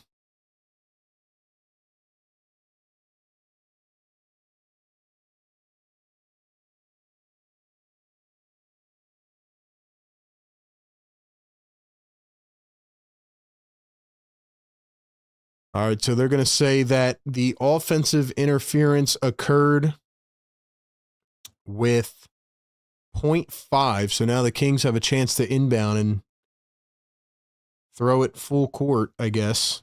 Schroeder, half-court heave, and he missed it. So that is where we are at halftime. It is a 6-point game. Honestly, very close to what I expected in this game so far. 600 people in the chat. Thank you so much for being here on the Sixers Game Day Live Show presented by National University. Shout out to y'all in the chat. You know what time it is, man. It is halftime, and it is time to drop the one words. Ladies and gentlemen, one word in the chat. How do we feel about this game? How do we feel about this game? Drop one word in the chat to describe your thoughts on this game. It is a Thursday night, third game in this week out of 4. Sixers could really use a win. And, yeah, man. That is where we are at. So, my one word of the game is going to be predictable. Because at the beginning of the game, I literally said the Sixers would keep this close for 2 quarters. We'd probably be a little frustrated. We'd probably be winning, but, not the prettiest win. And so far, it is going exactly as I expected. So we'll talk a little bit more about what is going on, how this game is proceeding, and if the Sixers can actually finish it off. I mean, think about what the Kings are working with right now. Yeah, they got a couple good players on the floor, but Malik Monk is out tonight. Russell Westbrook is out as well. I feel like the Sixers should be able to clamp down here and, extend their lead. A little bit worried about the third quarter. Think about this game overall. I mean, outside of Embiid and Maxey, who else is doing anything? Right? VJ limps off to the locker room, so I feel like there's a lot we can talk about. But yeah, give me your one word in the chat. I see leisurely, good word from Don Boyle. SPK says scary. BLSG says cardiac. Smiley says VJ. Expected. Productive. Ishan says nervous. Lonell says average. Generic. Formulated. Don Boyle says anticipated. Questionable. Hanging. Meticulous. Winnable. Fouling. I like it. Great words. Great words in the chat. And we hit 300 likes. Let's go. Let's go. Drop those, yes, sir. Drop those fires in the chat. Wake them up. We have fun every single game, man. We have fun every single game. Sixers need to wake up on defense, and I'm going to tell you a little bit more about that here on the other side. Continue to drop your words and comments in the chat. But before we do that, got to go give another shout out to our great partners over at Sleeper. You know what we do before the game. We make the picks. And right now, ladies and gentlemen, the 76ers are winning the game. Let's see how our picks are winning. We had Jared McCain at 6.5 points. He currently has 0. He's only taken 1 shot attempt. Why is McCain not getting more shots? I don't understand it. We got VJ Edgecombe over 12.5 points. He currently has 3, and he is currently in the locker room with an injury. Not good. DeMar DeRozan did hit our 3 in the first quarter.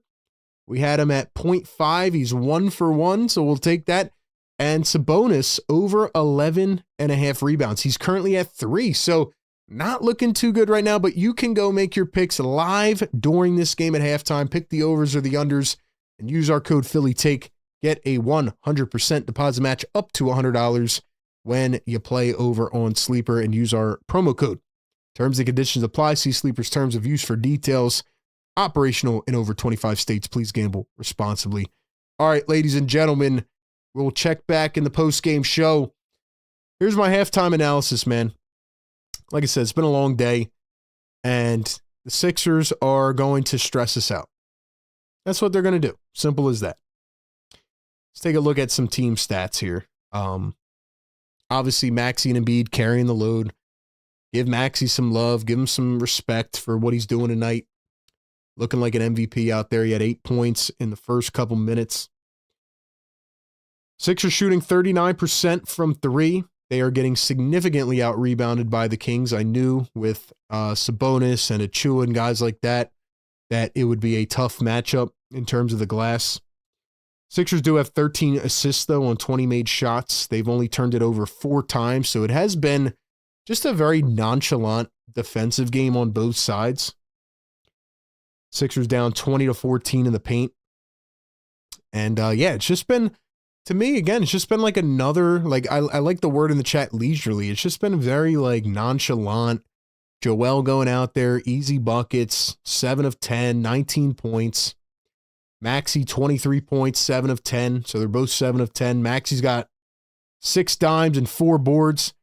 Definitely don't like the fact that Joel only has 2 rebounds at halftime. And once again, what's going on with Paul George, man?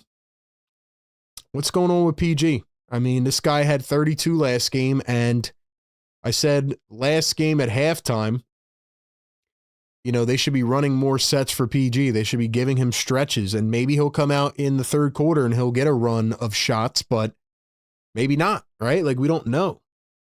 I feel like they got to run a little bit through PG because, you know, he's usually going up against worse defenders as well. And then with VJ, I don't know what's going on with VJ Edgecombe, man. Like, he started out the season really hot, and then he had a cold stretch. It looked like he hit a rookie wall. Then he came back and had a monster stretch, and now he's back to not even really doing much on offense or controlling the ball. So I just don't understand it. Now he's back in the locker room. We'll see if we can get an update on VJ Edgecombe. But this should be an easy win. I mean, the Kings are down players, and they're already not that good. I mean, DeRozan's got 21, which I knew DeRozan was going to go off in this game. Schroeder with 14 is ridiculous. Zach LaVine, 1 of 8 off the bench. There's just no way that they should be in this game. But then again, the Sixers bench only has 5 points. Jared McCain, 0 points and 1 shot attempt at halftime in 9 minutes. So, anyway, man, that's where we're at. We'll see if the Sixers can win this game. Pretty much to win this game, Sixers need to put their foot on the gas pedal. They need to actually play some defense. I don't even think they need to play their best game. I just think they need to actually give effort on defense.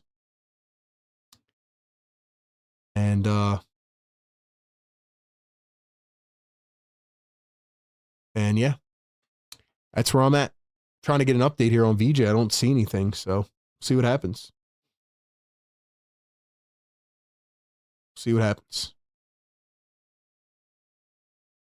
Yes, sir.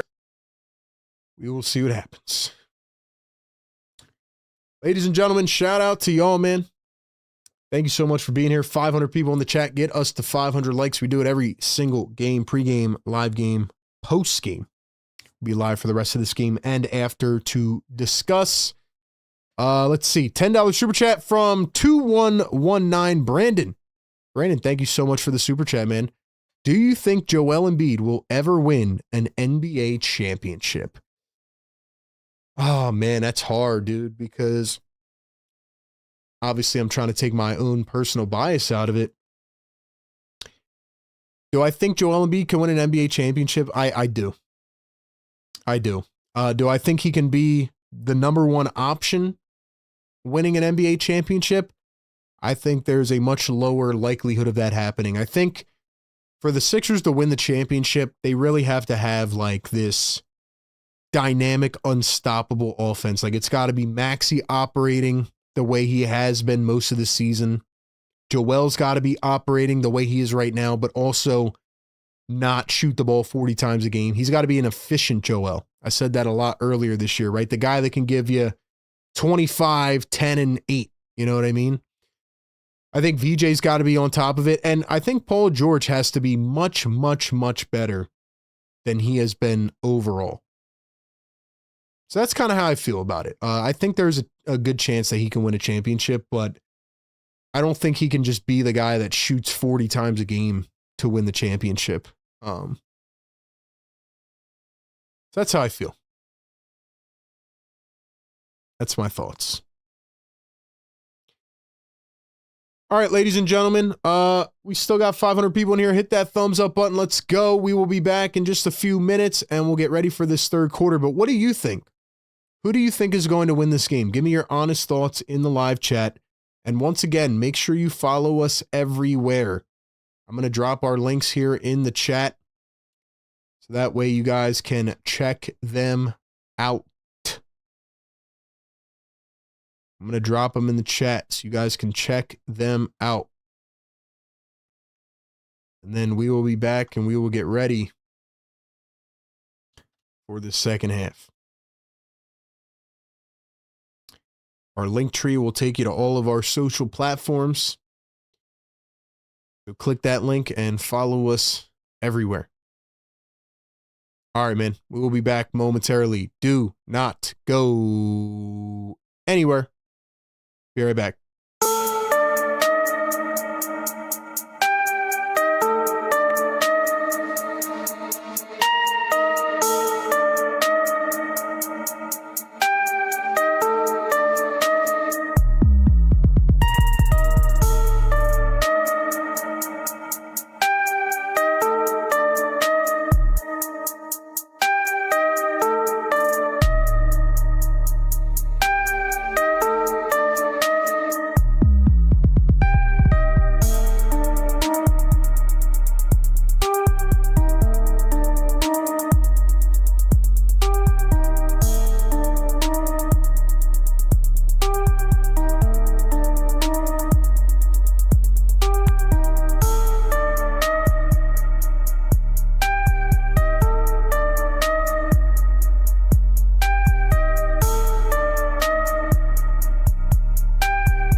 right, we are back on the Sixers Game Day Live show presented by National University.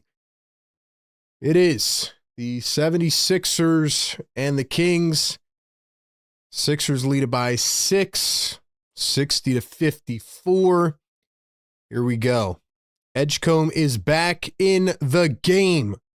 3-point Schroeder hits it to begin, but VJ's back. Good to see VJ back on the floor, man. I guess he's okay.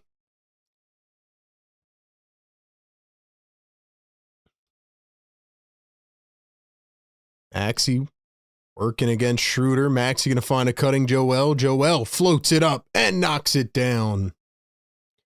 Joel with the nice runner. He is up over 20 points. Maxey and Embiid had 42 combined at half. Here's the kick out to Schroeder. Schroeder for three again, no good. Oubre up the floor to Maxey. 5-point game. Here's Maxey, one bounce to Embiid. The pump fake. Embiid working against DeRozan. Puts his shoulder into him. Steps back. Embiid knocks it down. 64-57. Here are the Kings. Achua up the floor. Bounce from behind. No whistle, but he lays it up and in. 64-59. Maxey weaves through two, and he is fouled, knocked to the ground. Let's go, chat. Get some fires rocking and rolling up in here, man. Get some fires up in the chat, man.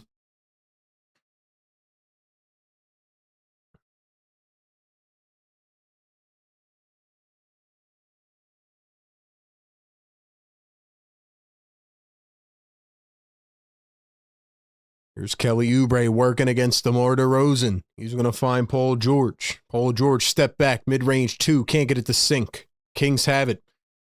I feel like it's been a 5-point game the entire game. I feel like it's been a 5-point game. VJ steals it away. Here come the 76ers. Paul George up the floor. PG dribbling, driving, poked away, out of bounds. Going to stay with the 76ers. Can Paul George step up and be consistent, man? Can he do it, please? Please, Paul, please? VJ up to Kelly Oubre. Oubre scanning the floor, working, looking, finds Joel. Joel back to Maxey. Maxey dribbling, step back. Here's a three off the mark. Picked up by the Kings. 9:50 to go. Here is Nick Clifford. Going to find Domantas Sabonis. Sabonis turns, spins. Looking, scanning against two. He knocked it away, out of bounds. Sabonis hated the call. He's complaining, but the Sixers get it off the turnover. Let's go, chat. We got 500 people in the building, man. VJ floats one up and knocks it through. Let me ask you guys this, man. If we stream other games in the playoffs again, are you going to tap in for those shows? What do you guys think? Should we stream other games? What are your thoughts? We got a timeout on the floor. All right, let's play a little fun game, man. Let's we haven't done it in a little while, but let's see who the MVP of the chat is tonight, man. Let's see who the MVP of the chat is next 60 seconds. Let's see who can drop the most comments. Go.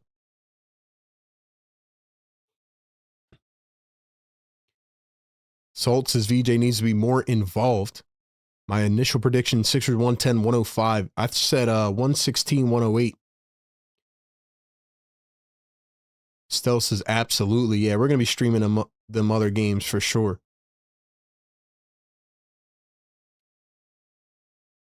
Let's go, man. Shout out to the chat. Let's get this engagement up. Like the show, guys. Get us to 500. Get us to that 500. That way we can keep pumping it through the algorithm. #1 Game Day Live community. Let's go. Chat's lighting up with colors. If you guys want to become a member, you can do that by hitting the join button down below. We got Marsha, Dom, Cool J, Busy. Let's go. Chat's going too fast, man. I love it. I love it. Eagles have an OC. When's the parade? Hey, I dropped the video on that right before this stream. Check it out after this game. Let's go, man. Appreciate y'all being in here, man. Shout out to the MVPs.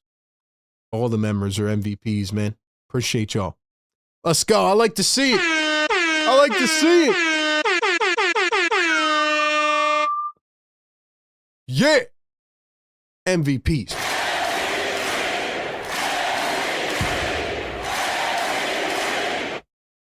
Now you guys are back, man. Halftime hangover is over. It's over. Let's go, man. Let's go. Yeah.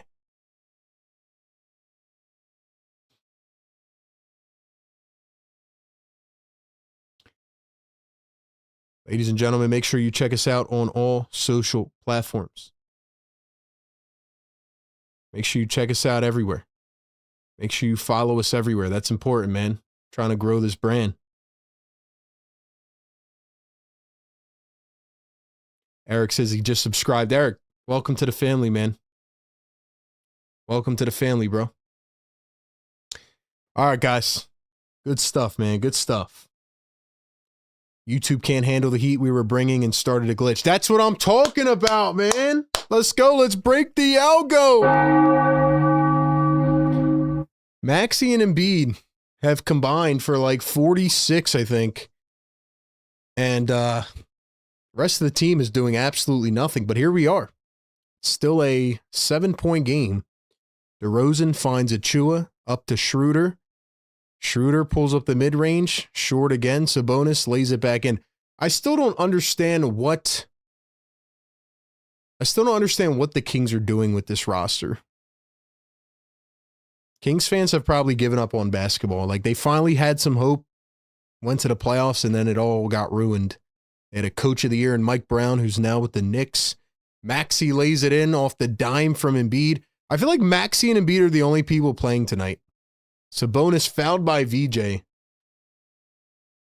very odd, man.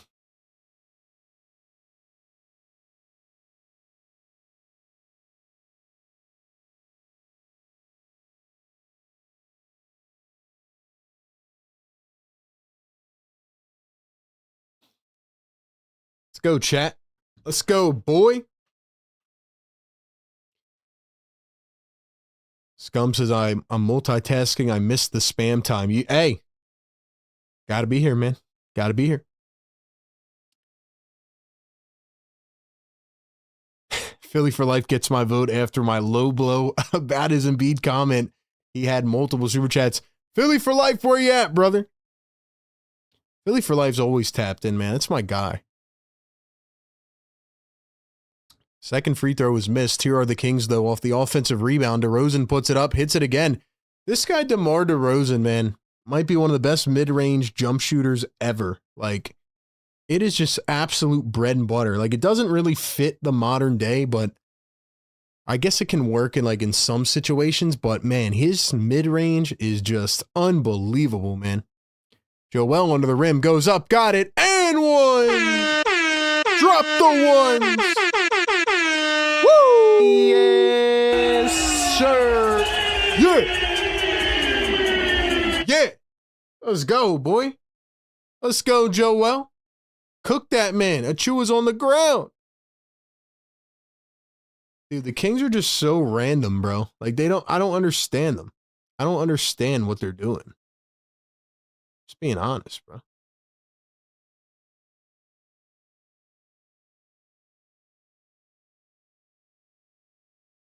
And the free throw is missed. I feel like the Sixers are just keeping the Kings in this game. Schroeder layup makes it. This is going to be a cardiac game, bro. I'm already preparing myself, trying to ease the tension within myself. Trying to mentally prepare myself. Here's Paul George. Paul George against Achua. Joel gets the switch on Schroeder. A step back three. Short. Dude, does Paul George want to play basketball tonight? You know what? I'm pulling a last game, guys. DeRozan foul by Paul George. I am pulling a last game. Last game, I called Paul George out at halftime, and then he dropped 16 in the third quarter. Paul George, I am calling you out. Whoever's listening to the show on the sideline, tell Paul George that he's playing like cheeks right now. Paul George needs to wake up. Where are you at, PG? Like, I'm being serious, though. Do you not, like, I feel like Paul George does not want to play. Take the ball and shoot it. Schroeder misses a three. Another offensive rebound by the Kings. Do the Sixers want to rebound, bro? DeRozan blows by Paul George. Sabonis. And B doesn't contest.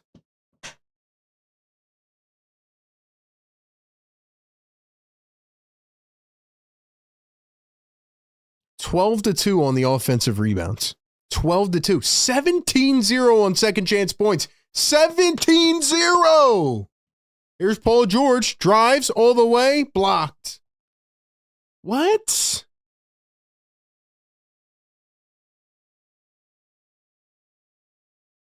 Sabonis tapping on the alley-oop and a timeout, Nick Nurse. Good job. Waited till the game was tied. Waited till the game was tied.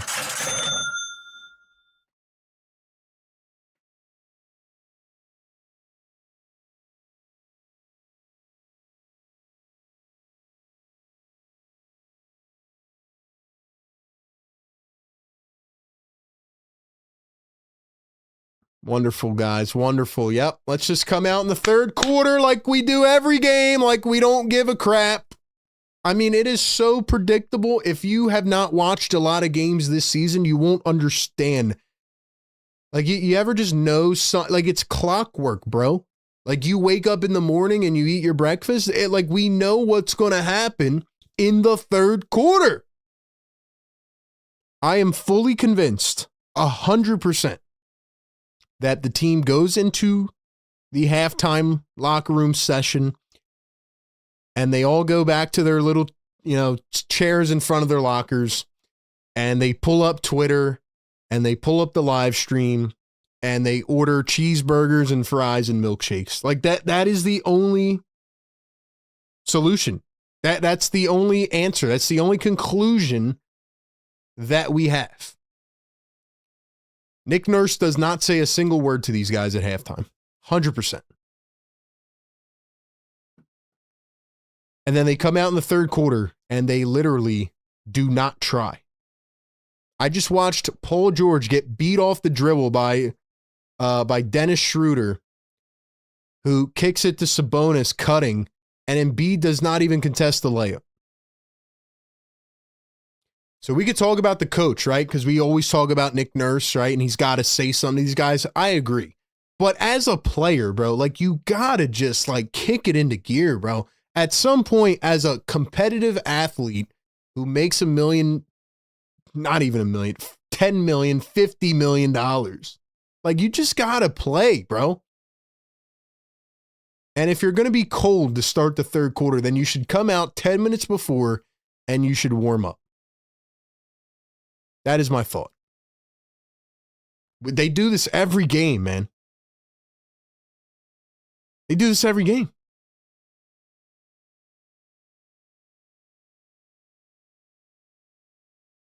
They're getting outscored 17-0 on second chance points, bro. 17-0. That is effort.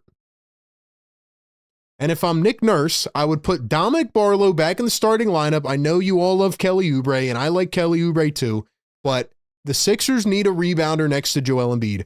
How many years have I been saying it? Yes, Barlow got into a ton of foul trouble for like 3 weeks, and he wasn't able to play late in games. I don't care. Put Barlow in the starting lineup. Let him rebound, because this is getting on my nerves. Anyway, here we go. 6.5 to go in this third quarter. Paul George with the ball against DeMar DeRozan. Against Achua. Crossover, step back. PG knocks it down. Thank you, Paul George, for finally running the offense a little bit. I told you, every time I talk about PG, he steps it up. Here's Dennis Schroeder coming around a Sabonis screen, guarded by VJ. Schroeder pump fakes, kicks out to Nick Clifford. Clifford drives all the way, no contest, missed the layup. Joel can't get the rebound. Achua back to Sabonis, turns 360, lays it in. Are these guys just like not conditioned? Are they not conditioned at all? I just don't understand it, bro. Here's Joel in the paint, kicks out to Paul George, wide open three. Cha-ching. Clockwork, man. Clockwork. Here's DeRozan against Oubre. DeRozan posting him up. DeRozan turns, spins, back the other way, gets it to fall.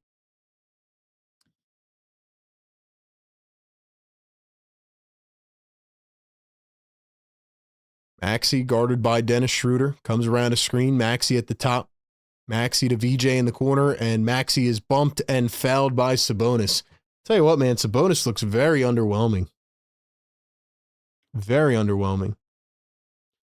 600 people in the chat. Get us to 400 likes. Let's go, chat. Hit that thumbs up button. Dom says Joel is just standing there. He really is. He's not playing any defense at all. No defense whatsoever. 5:10 to go here in the third quarter. 14 on the shot clock. Sixers have the rock.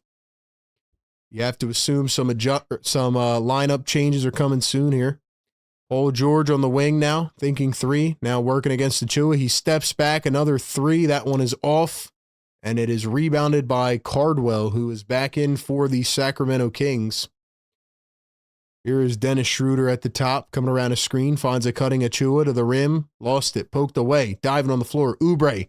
Now VJ picks it up. VJ gets tripped, and they're going to call a foul on Dylan Cardwell. So now it is Sixers ball with 4:46 to go here in the third.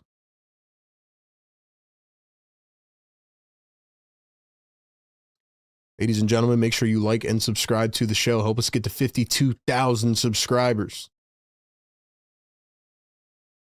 Busy says that should be a take foul. Probably should, honestly.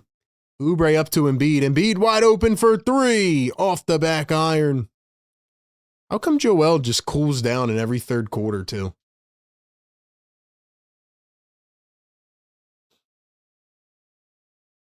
Here's a three from Schroeder, and he hits. The Kings retake the lead 77-75.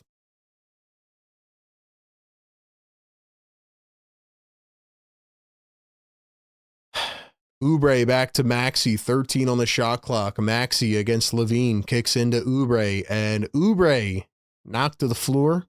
No foul called. Oubre wanted the whistle, didn't get it. So it's going to stay with the Sixers. Busy says Joel eating pizza rolls at halftime. He has to. He absolutely has to. They all do. Sixers get, yeah, I agree, Estelle. Sixers get out-rebounded, and Andre Drummond still does not see the floor. It's unbelievable. McCain drives the lane, floats it up, and in! Good, tough bucket by Jared. That's what I've been waiting for, too, man. Come on, McCain. Get active here. Schroeder, another step-back corner three. Can't get it to fall. Tied at 77. Maxey's been cold since the first quarter. Joel drives the lane. He floats it high up into the air. They're going to call a whistle on Dylan Cardwell. What is the rebounding total right now? Let's see. What is the rebound total? 34-18. Beautiful.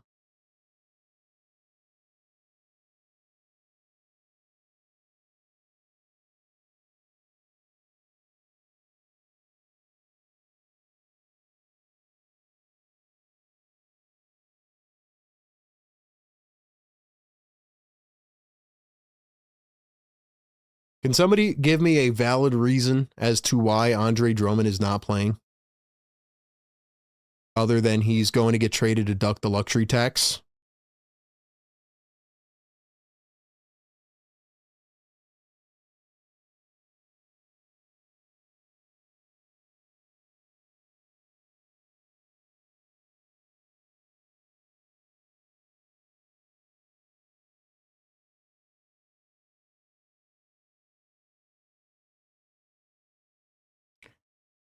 Harwell going to get called for the offensive foul. It's going to be a turnover going back to the 76ers, who lead by 2.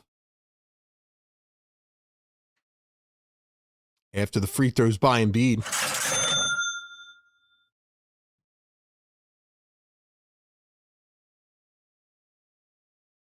Here's Joel again, turning around, going up backwards, and he gets Cardwell again. Dude, Joel could just get anybody in foul trouble, man.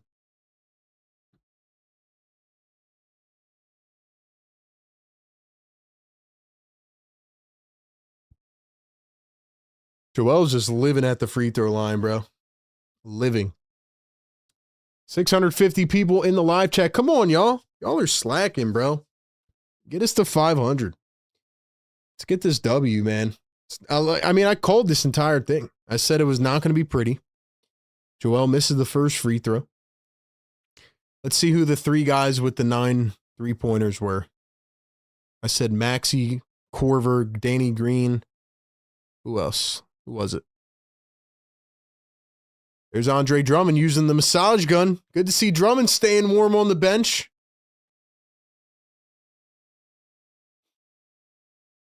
Joel is going to miss both free throws at the line, 0 of 2. Sixers continue to shoot themselves in the foot. 3:05 to go here in the third quarter.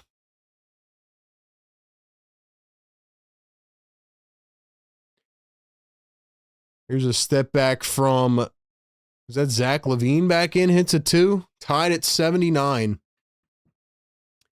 They didn't even show the answer that long.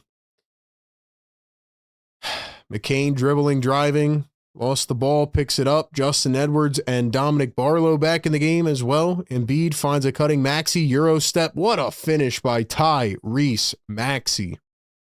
Wow. What a finish by Maxey. LaVine floats it high up into the air. And another foul on the Sixers.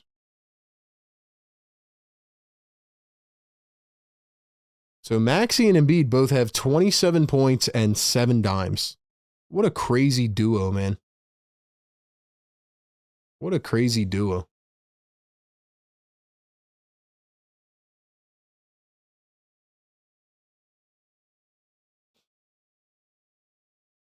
First free throw is good for Zach LaVine. So once again, here we are, man. Here we are.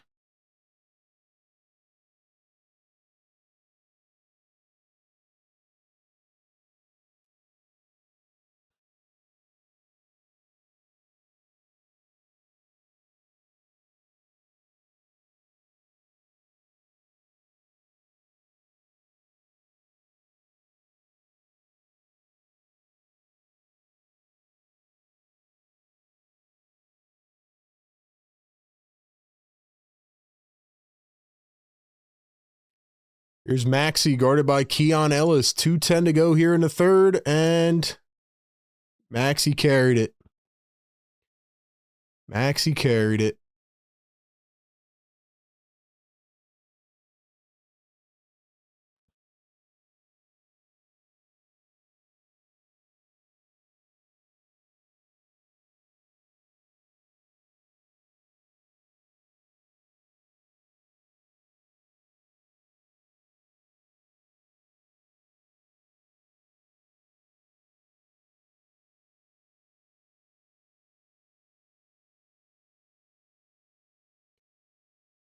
And a timeout, Sacramento.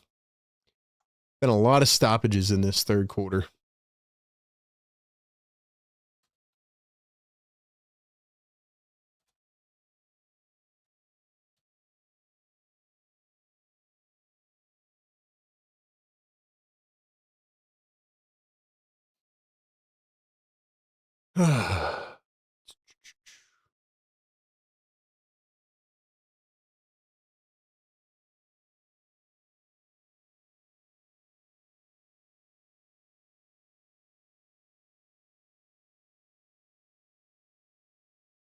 Sorry, guys. I'm trying to find out this stat of Maxey and Embiid. Let's go, chat. Drop some fires in here, man. We got 650 people in the building, man. Let's go, man. Let's go. Come on, chat. Should be at 5 million likes by now. Come on now.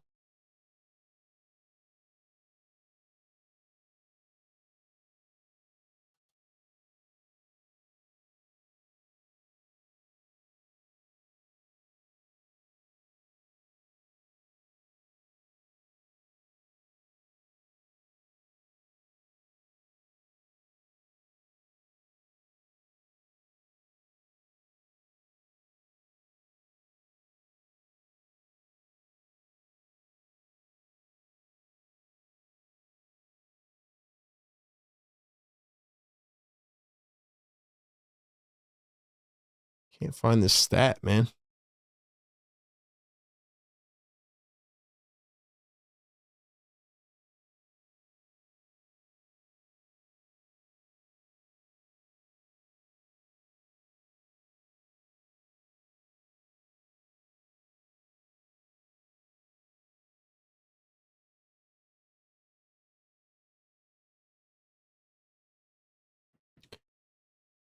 Fade away for the Kings. They miss it. Renault gets the board, puts it up.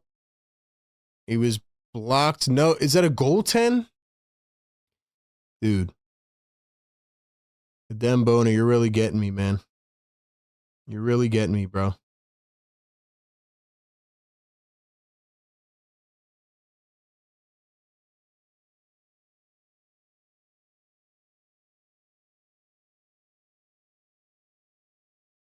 Maxey fouled in the lane. Hold on. I think I'm about to figure this out.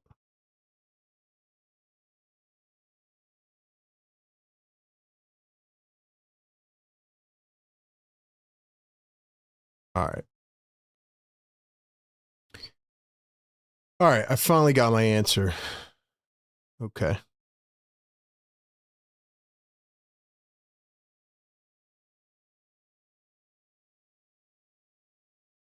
First one good for Maxey. Let's go, chat. Let's go. We need 13 more, man. Let's go. Let's go.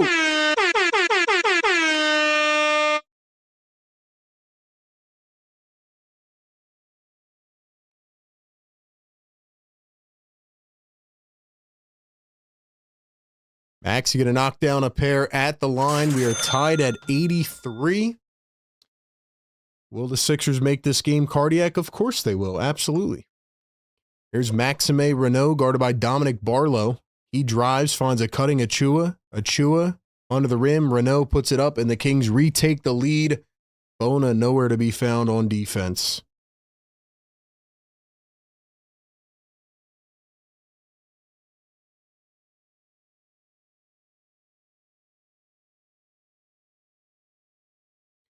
Jared McCain puts it up. Got it on the fadeaway. Let's go, McCain. McCain's starting to get going a little bit. I like it.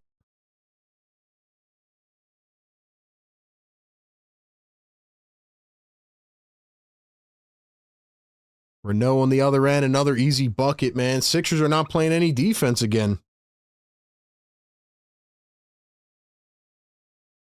Maxey going full head of steam. Missed the runner. Here come the Kings. 5-on-4. Clifford up the floor to Levine. Turns, spins, goes up, and lays it in. Yeah, the Sixers don't pick it up, man. They're gonna screw around and lose this game. Simple as that. Bench can't do anything. Barlow lays it in. He's fouled and one. Yes, sir. Let's go, Barlow. Come on, man.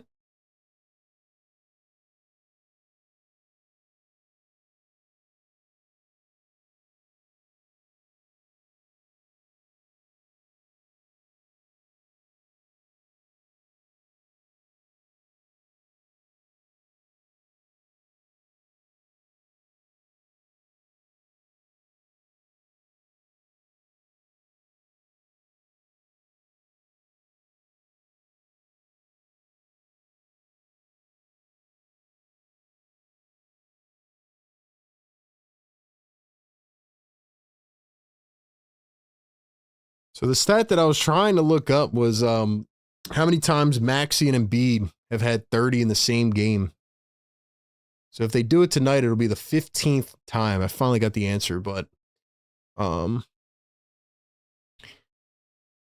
Anyway, here we go. 19 seconds to play in the third after the free throws. Sixers down by 1.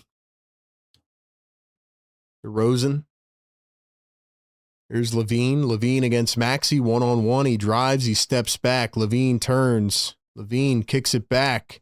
Keon Ellis, sidestep three, hits it at the buzzer. And the Kings go up by 4. Bruh. 76ers, thank you for the dreaded third quarter, man.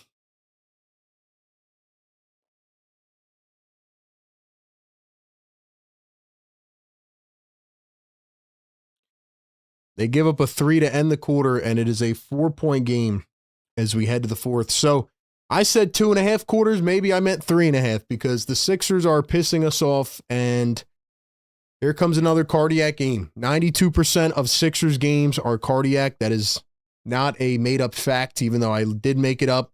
I'm pretty sure at least 92% are cardiac games. It's unbelievable, man. All right, before we get into this fourth quarter, got to give a shout out to our great partners over at National University. If you have not checked out National University, go click the link down below and see all their flexible online schooling programs. NU is perfect for you because they offer 4 and 8 week online classes that you can take from anywhere at any time. They help you balance work life and school. You get to start sooner and finish faster. As one of the largest private nonprofit universities in the U.S., they have 50,000 plus students, 150 plus degree programs and credentials, and a 50-year history of innovative learning and support models for non-traditional and working students.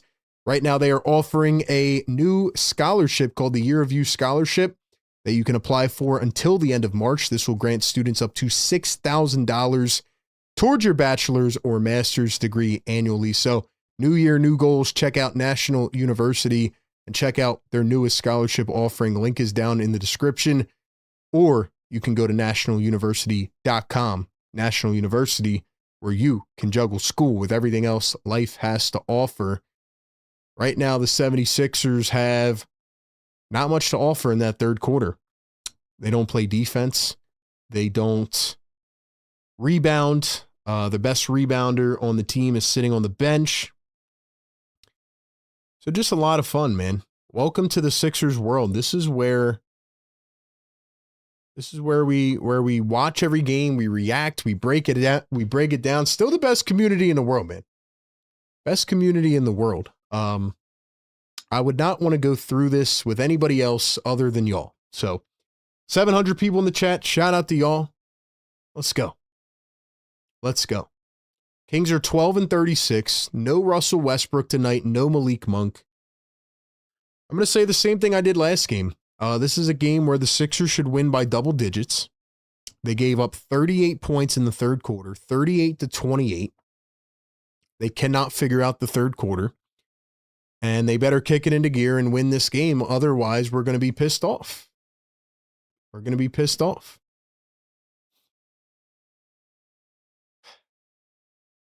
Here's Paul George, mid-range, hits it to begin the fourth. Thank you, Paul George. Fans look absolutely just annoyed. Here's Keon Ellis. Is that Andre Drummond?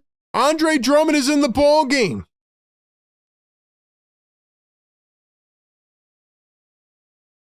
Nick Clifford puts up a baseline J and missed it short. Wait, so does that mean Nick Nurse is that incompetent? So Nick Nurse waited till the fourth quarter to put Drummond in.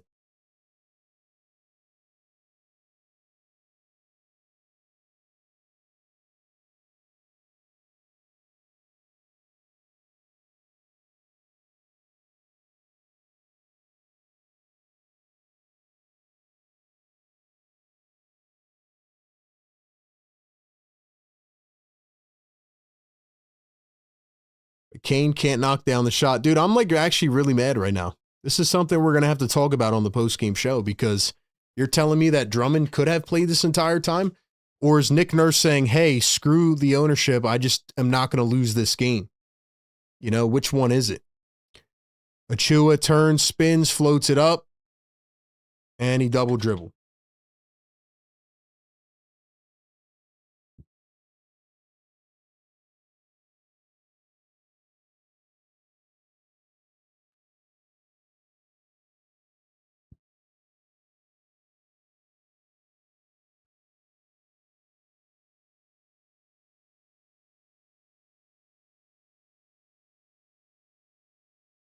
Paul George, ISO, mid-range, missed it again. This offense is just stale right now. Nick Clifford against Dominic Barlow. He turns, he dishes it out to Keon Ellis. Ellis sidestep, mid-range, and hits.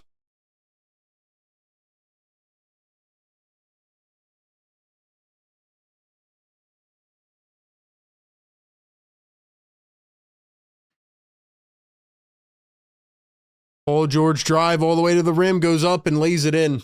I'm just really mad right now because, you know, there's been some things lineup-wise this year. I don't think there's been, like, anything egregious that I've been, like, so super frustrated at, but I just want to know if Nick Nurse had the ability to play Drummond this entire time and just has not because he thinks Bona is the better player.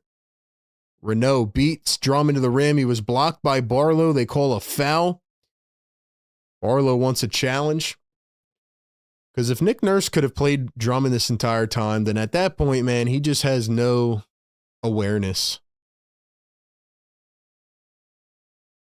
Like, that is one thing for me that is easily a coaching thing. Sometimes I think people get a little bit over-hyper on, you know, over-extensive on the coaching stuff, but right now, like, this is a pure coaching decision. Like, Drummond hasn't played for, like, 5 games. DeRozan coming back in the game. He has 25 points. Maxey and Embiid 29 and 27 respectively. Schroeder with 22. PG starting to get it going here late. 9:35 to play in this fourth. Kings lead it 95-92. Sure, the Kings are liking this, but also not liking this because Kings are probably looking to get one of those high draft picks in a stacked draft class. So it is Paul George, Dominic Barlow, VJ Edgecombe, Jared McCain, and Andre Drummond. Embiid and Maxey both on the bench. Paul George throws it away. Keon Ellis with an easy dunk down the other end. Come on, bro. These are 2 easy games before the West Coast trip, and Sixers are literally just selling the bag right now, bro. This is ridiculous, bro. I'm sorry. If the Sixers lose this game, man, this is absolutely embarrassing. 780 people in the chat. Get us to 500 likes. Let's go. Wake them up. Yes, sir. I'm pissed. Wake them the heck up, bro. What in the world?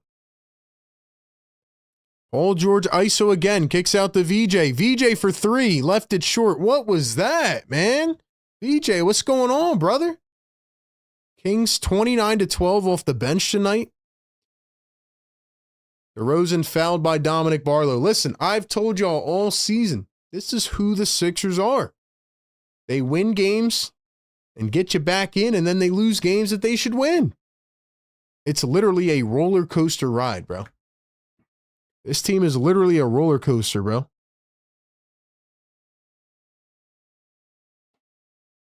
VJ pokes it away. Nice steal. Paul George rolls it up the floor. Nice dish. VJ pump fake. Drive. Stopped in his tracks and throws it away. VJ, what are you doing, bro? This team's going to drive me up a wall, bro. Oubre steals it and the Kings get it right back. Achua up to DeRozan. 10 on the shot clock. DeRozan double teamed. Here's Achua. Drives. Floats it up and gets it to fall. See, now Nurse is just going to leave Maxey and Embiid on the bench too long. So now we got a timeout by Nick Nurse. This team is going to drive me insane, bro.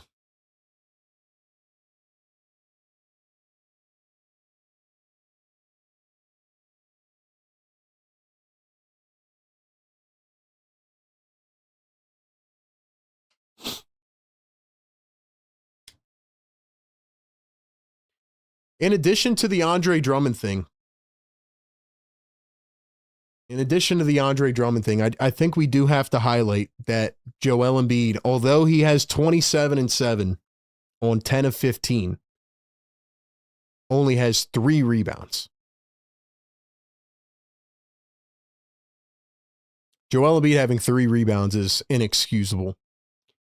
But that is why Dominic Barlow should be in the starting five next to Joel Embiid, not Kelly Oubre. No offense. I know y'all love Kelly, but there's only one basketball, and I would rather have Dominic Barlow's rebounding next to Joel than Kelly Oubre's shot making.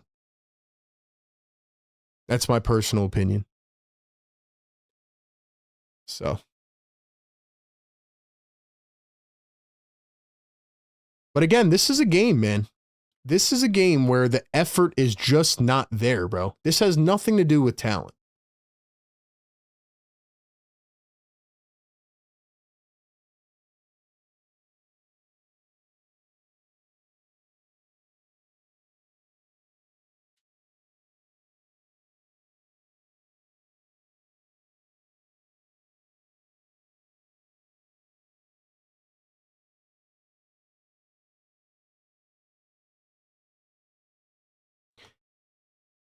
Listen, man, we live stream every game, pregame, live game, postgame. Make sure you like and subscribe. 850 people in here. Really much appreciated. Thank you, guys. We'll be here for the postgame right after the game. I have been doing this every game all season, and all of you have been here watching this with me. Like, this is who this team is. And the more that I see this, the more I'm just going to keep saying it and get closer to saying, like, this is who the Sixers are going to be, man. This is like who the Sixers are going to be, bro. If they don't wake up and, like, you come out on Monday night against the Hornets, and yeah, the Hornets are playing really well, but they just had no effort at all. And then they come out on Tuesday night and Paul George goes on a heater in the third quarter and they win, and it looks great, and they don't, play a cardiac game for once. But here they are, once again, not giving any effort, bro. The third quarter thing happens every game. It's absolutely ridiculous. From now on, I don't think the Sixers should even go back to the locker room. I think that Nick Nurse should keep them on the floor. That's the only solution at this point. And then tonight, Nurse, I just very confused. But anyway, here's Maxey and Embiid back in the game. Kings 14-2 on the offensive rebounds. That is pure effort, by the way. And in the third quarter, it was 17-0 in second chance points. I don't know what it is right now.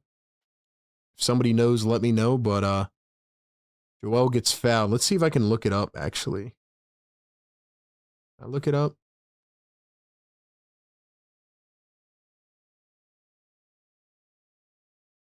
$21-0 right now.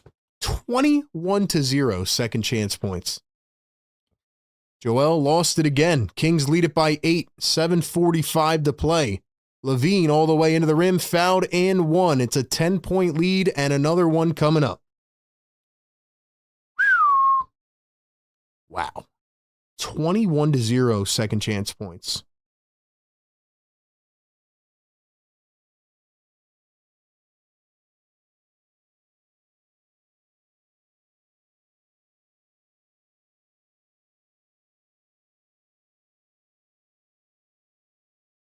That is a lack of effort, man.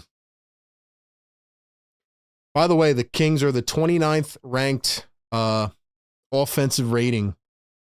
Kings are on a 9-0 run. What are they? Let's see, scoring-wise. Are they dead last in points or second last? Let's see. Paul George ISO again against Zach LaVine.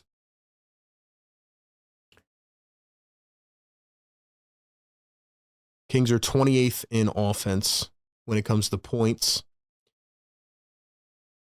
Let's see what they are in defense. They are 27th in points allowed.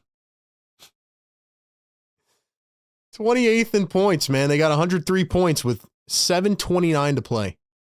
I'm sorry, man. That's ridiculous. I haven't been really mad all season just because this season has been so much better than I expected and better than last year, but this is just ridiculous, man. It's just absolutely ridiculous, bro.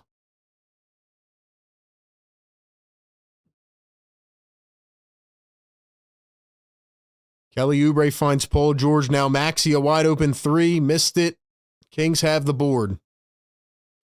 I said on Monday night that was a game that could get you fired if you were Nick Nurse. Tell you what, man, if they have a couple more losses like this, where they're showing absolutely no effort, I mean, what do you say? DeRozan, another mid-range shot, bounces out. 10-point game. Maxey drives the lane and he's fouled. All right, what do you guys think in the chat, man? I want your honest opinions. 850 people in here. Thank you for being here. Like the show, subscribe to the show. Come back every game. What are you guys thinking in the chat, man?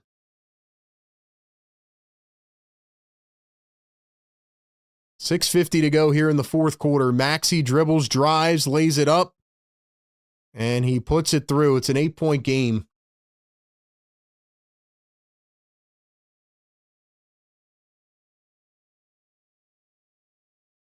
Yeah, the game's not over, guys. Definitely not over yet, but it's just a disappointing effort level. Levine for 3, short again. Listen, the Kings are terrible. I mean, Sixers can easily come back and win this game. Easily. Here's Joel Embiid. Joel on the baseline, working against Renault, goes up and gets the foul. I feel like, honestly, that's the one thing right now in the Sixers offense that can actually work is Joel just getting fouled and going to the line. For me, the rebounding is just a really, really mind-boggling thing. And the fact that, like, we're going to talk about this more on the post-game show, but the fact that he put Drummond in the fourth quarter, like, I'm really wondering, did Andre Drummond have the ability to play this entire game and the last 5 games and Nurse is just not playing him? Or did Nick Nurse revolt against the ownership tonight who have told Nick Nurse not to play Andre Drummond because they're going to trade him? And Nurse is like, you know what? Screw that. We need to rebound the ball and get back in this game. Like that's the dilemma I'm trying to figure out here.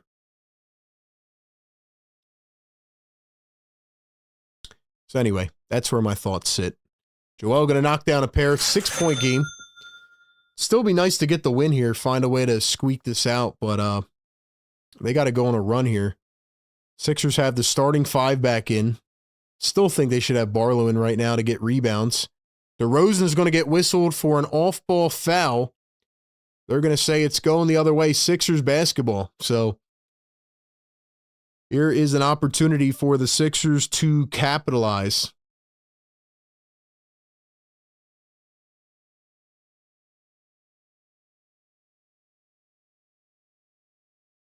And for the people in the chat saying that we should tank, that's not happening for many reasons. The first being that the Sixers have won way too many games this year to even get a top pick.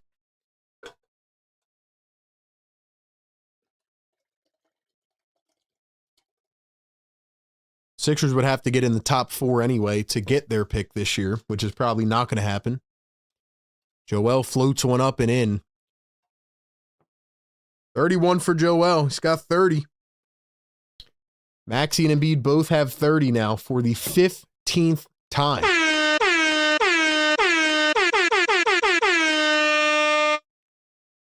Joel Embiid dropped the 30s in the chat for Embiid and Maxey.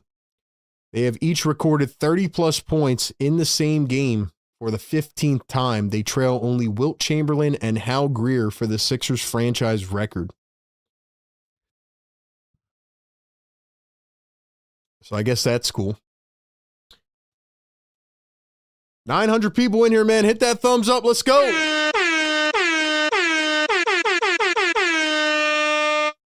Let's go, chat. Let's go, chat.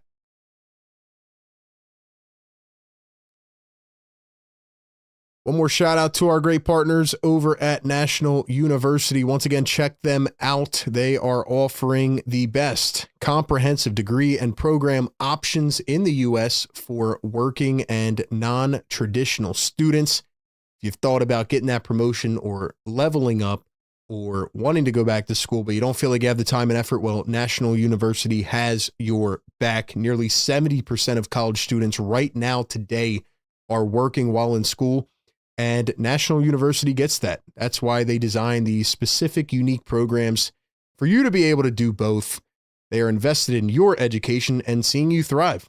Check out their Year of You scholarship. Get up to $6,000 per year on a bachelor's or master's degree if you are accepted. Click the link down in the description. Get more info today It is also coming through in the live chat. Shout out to National University, a proud partner of Philly Take with RB for the last 2 years. Live your life and achieve your goals with National University. Can the Sixers achieve their goals by winning this game? Even though it may not be pretty. Like I said in the pregame show, I said it's not going to be a pretty game. I know my Sixers by now. They're going to make this game very ugly, very hard, and very cardiac. But here we go. Shout out to the Mod Squad, man. Shout out to the members. Let's go. Don't you love this team? Don't you love this team?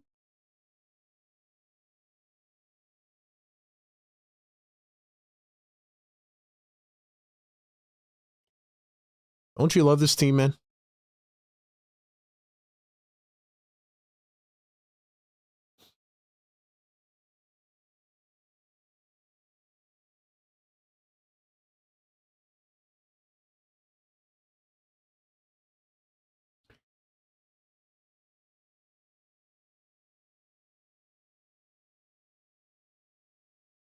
Sixers need VJ to really pick it up, man.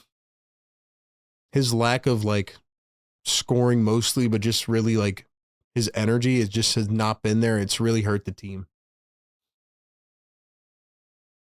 Here's DeMar DeRozan getting double teamed. 3 on the shot clock. Kicks over to Levine. Levine going to chuck up a deep 3. In and out. Paul George tracks it down. Taps it right back to Sabonis. Another offensive rebound. Joel steals it away. And he is fouled. Sixers are now in the bonus with 5:22 left in the game. Joel is going to head to the charity stripe for 2. RB, have you ever thought about the Sixers head coach job? Hey, I'm here, man. They can hit my line, man. Hit my line. I would play Andre Drummond in the second quarter. I would. Shout out from the Philippines. Let's go, man. Shout out to the Filipino viewers, man. Shout out wherever you guys are tuning in from. It is pretty funny, though, right? Like, you think about the people that tune in every game with us, that watch these games. It's like, if we can call this stuff, right? That's very basic stuff. How did the coaches, right? And remember, they have 4 assistant coaches on the team on the sideline. How is nobody else saying these things to Nick Nurse? Don't make me crash out, bro. We'll save that for the post-game show. You know what I mean, though? If we can see these things, how can a championship head coach not see this?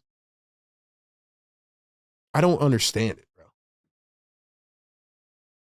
I don't get it. 5:22 to go here in the fourth quarter. RB for coach all day. Let's go. Free throw line comeback, says Dom. Let's go. Both good at the line. Schroeder coming around his screen. Guarded by Paul George. Drives downhill, lays it up, and in. Philly Shad says block the scoreboard. All right, I'll block the scoreboard. We'll block it for the last few minutes. Soon we'll have a custom scoreboard, which will be much easier to navigate, and then we won't have this problem. Joel misses a mid-range shot. 4-point game with 5 minutes to go. Can the Sixers' fake comeback turn into a win? Schroeder to DeRozan at the wing, guarded by Oubre. Turns, spins, plucked away, staying with the Kings. 7 on the shot clock. RB, would you ask Pop that? Yes, I would. Yes, I would. Let's go, guys. We need 48 more likes. Get us to 500. Thank you so much for being here, man. We do it every game. If you enjoy the game call, support the show. 4:40 to play. Having a tough time getting up for this game, bro. This is just really disappointing. Levine drives downhill, lost it out of bounds. Sixers basketball.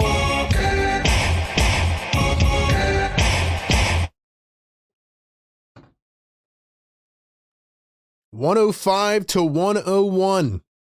4:25 to play. Maxey to Paul George. Paul George, guarded by DeMar DeRozan. Here's Joel Embiid. He's going to turn, drop step, drive. Embiid lays it up and in. 2-point game.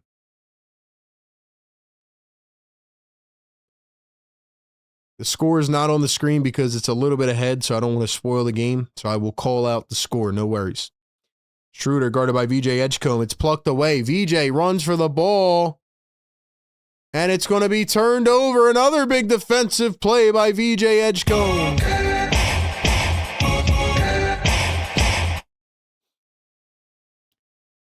All right, I'm going to keep the scoreboard on for a little bit longer. Keep it on for a little bit. Here's Paul George. Paul George guarded by Dennis Schroeder. Maxey floats it up and he's fouled. Why are you so negative? We're going to win. I mean, it's just a ridiculous question. Why am I negative? Because they're fighting against the 29th ranked NBA offense. Let's go. And the 76ers are struggling in a game that they should be winning by 30. That's why I'm annoyed, man. When you root for a team and you cover a team, man, like you don't want to see them just give no effort. Maxey going to knock down the first. All right, we'll turn the scoreboard off a little bit. $5 super chat. Ematic 1977 says RB Nurse has to go. He waits till we're down 10 to call a timeout. Shaking my head. Get your suit and whistle. Maxey going to knock down 2. We are knotted up. We are knotted up at 105. 3:40 to play. Zach LaVine guarded by VJ Edgecombe. Zach LaVine guarded by Kelly Oubre. Now DeRozan against VJ. Backing him down. Turns. Here comes a double team. Schroeder for 3. Bro, stop double teaming the ball. Every game, bro. Every game. I say this every game, bro. Stop double teaming the ball, bro. Joel pump fakes, drives, downhill, goes up, lays it in. 108-107.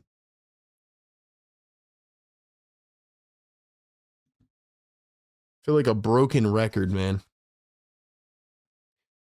2:58 to go here in the fourth quarter. 108-107. LaVine, DeRozan, driving, downhill, all the way. Schroeder, pump fake, sidestep, 3, missed it. Oubre, the board.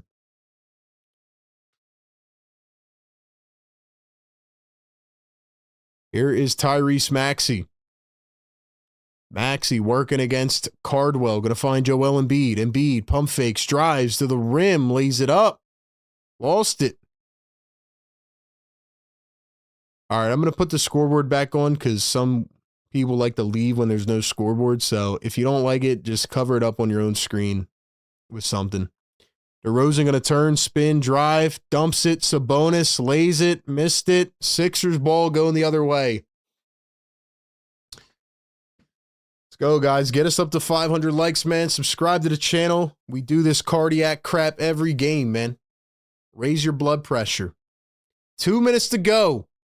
Sixers have it. Maxey downhill, drives all the way up and in. Tyrese. Woo! Sorry, guys. It's hard for me to get excited. And I'm always excited, bro. But I don't know, man. This isn't leaving the right taste in my mouth. You know what I mean? Just, I don't know. Like,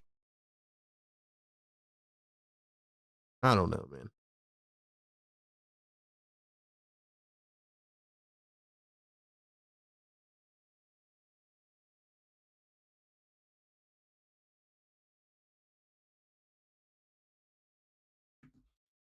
Sorry, man. I'm not happy about how this game has gone.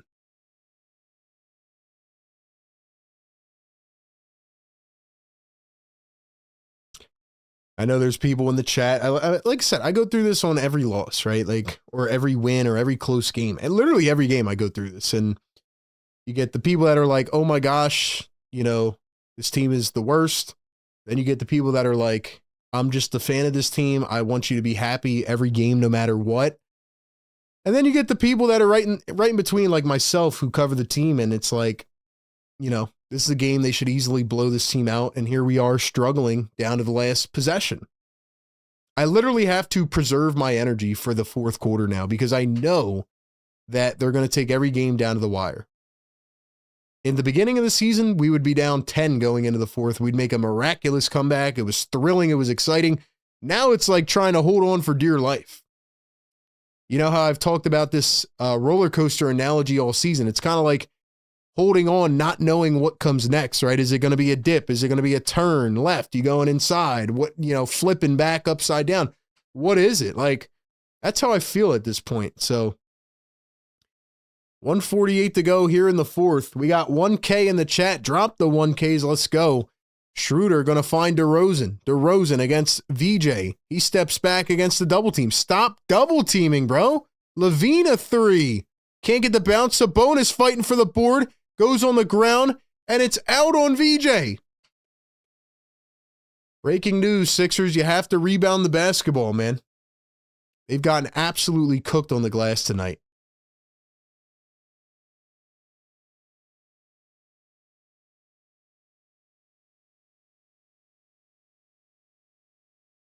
Why are we double teaming every possession? Here's DeMar DeRozan against Kelly Oubre coming around a screen. DeRozan wide open three. Bro, stop double teaming, bro. What the hell, man? I'm done with Nick Nurse, man. What are we doing, bro? We're leaving wide open threes with a minute left in the game, bro. You cannot convince me that this is a real basketball team. Maxey, guarded by Schroeder, finds Joel. Joel, step back, two, puts it up, and missed it.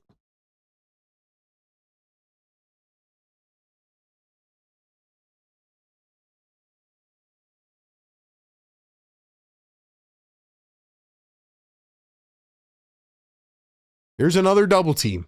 Yeah, let's just leave a wide open three-point shooter. Let's do it. Leave a wide open three-point shooter. 3 seconds left on the shot clock.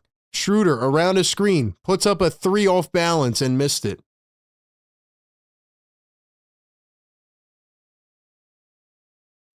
Maxey drives all the way, lays it up, and he's fouled. I don't even care, bro. Somebody has to explain to me why Nick Nurse is trying to coach this team like the 2018 Raptors. This is not the same roster. He's acting like we can just double team the ball every possession. I just don't understand it. You see that it doesn't work, bro. You just left Zach LaVine wide open. Didn't I say this last postgame show or 2 days ago against Charlotte? I said, why do you continue to leave guys open on the perimeter? First one good for Maxey, who's now 11 of 11 at the line.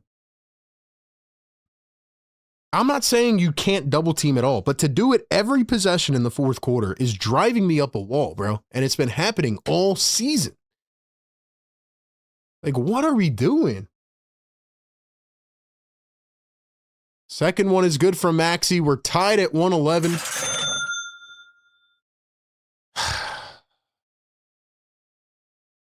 3 seconds separating game and shot clock. The Sixers, by the way, lead the league in overtime games with 7, I believe it is. So probably going to overtime again against the freaking Kings.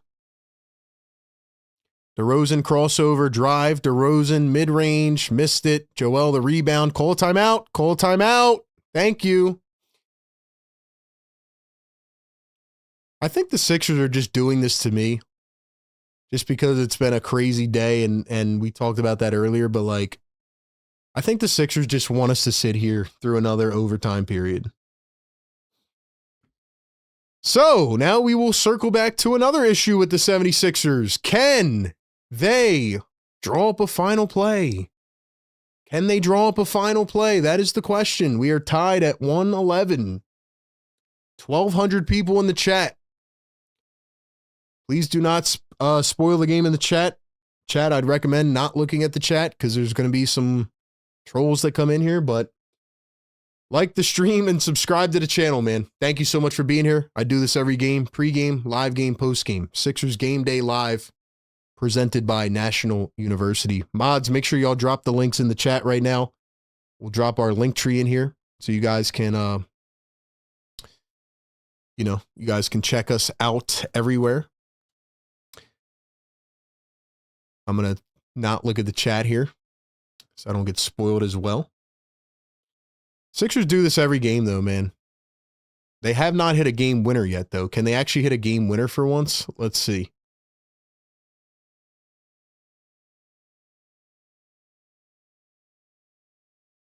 It sucks that I can't even feel like excited right now.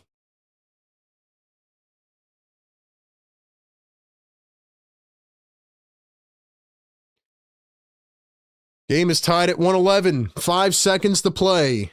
Sixers the inbound at half court. Maxey, Embiid, Paul George, Oubre, and VJ. It will be VJ Edgecombe inbounding. Let's go, VJ. Got to get it in. 1 timeout remaining, too, if the Sixers want to use it.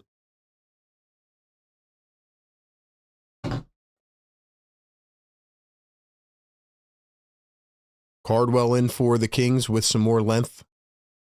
VJ looking to inbound. Can't get it in. Can't get it in. Poked away from Paul George. Bro, how do you not call a timeout, Nurse? I'm losing my mind right now, bro. I really am. You got to call a timeout if you can't get the ball in. And now Oubre's going to inbound it because VJ doesn't have enough length to get the ball in. Now another set. Let's see what the Sixers do.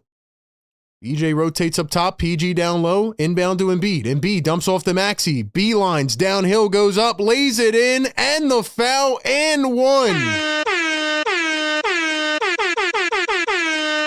Yes, sir. So the Sixers go back to the play that they have used a lot of times this season. And Maxey lays it in, and a foul coming up at the line. Drop the ones in the chat. Kings will have 1.3 seconds in an attempt to try to tie this game. No timeouts, though.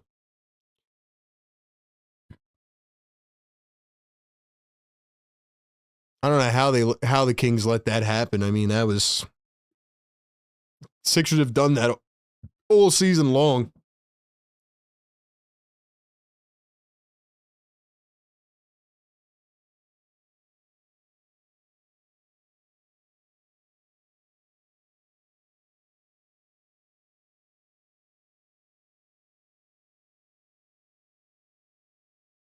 Maxey misses on purpose. Kings full court shot comes up just short, and the Sixers win it 113 to 111.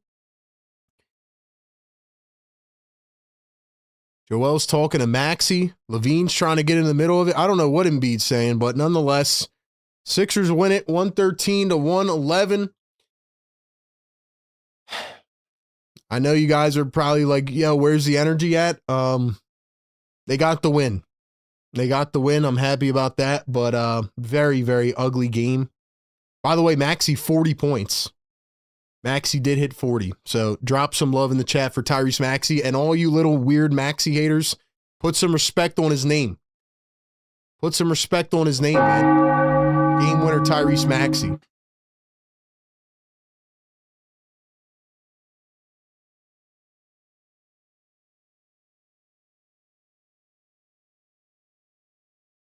$40 points on the night for Tyrese Maxey.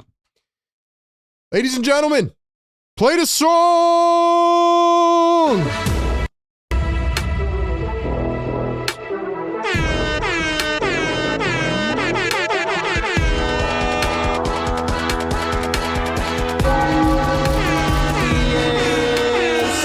He's on fire!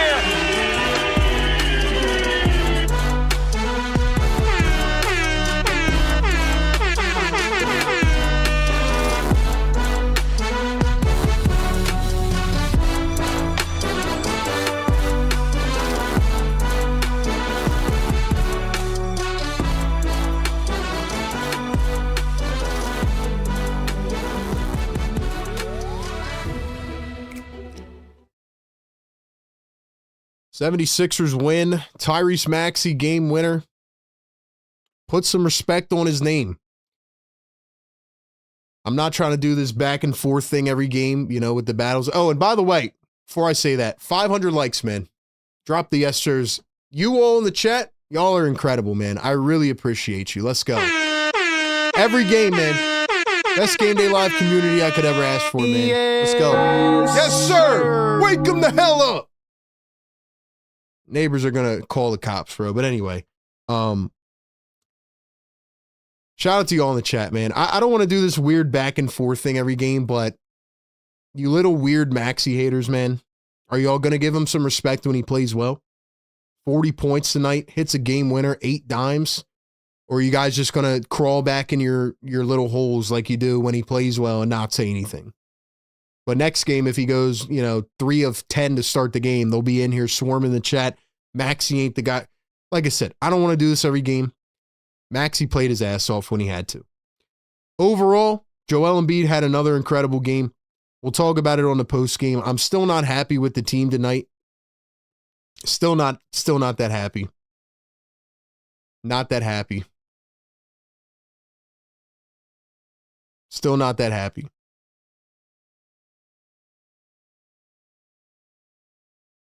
Why is it Embiid or Maxey? They're both great. That's what I'm saying, man. That's what I'm saying, man. I agree. However the team needs to win is how they need to win, man. I don't care who it is, but it shouldn't be Maxey or Embiid, It should be all of them. And another 41-minute game, which does not make me feel good about Maxey. He's been playing a lot of minutes this year. But, they did what they had to do at the end to win it. I still don't feel that happy about it, just based on how it went. But yeah, we'll talk about it. He only had 2 turnovers the whole game, which is amazing efficiency. But this is one of those games where they win, but you're just like, a lot of things that kind of irked you in this game. Like, it's one of them games you sneak by with a win. I'm glad they got the win. Don't get me wrong. I am glad that they won this game. But they have a lot to improve. Lot to improve on. The biggest question of the night is the Andre Drummond thing, which I will think about a little bit more as I prepare the post-game show, and I really do want to talk about that because it does not make any sense to me. But yeah, I would love to hear what you guys think about that. I feel like Maxey and Embiid are the only 2 players that even showed up tonight or wanted to play. Like, those 2 are the only guys that had any care in the world. And, Paul George had a nice little third quarter or fourth quarter run there, but I don't know, man.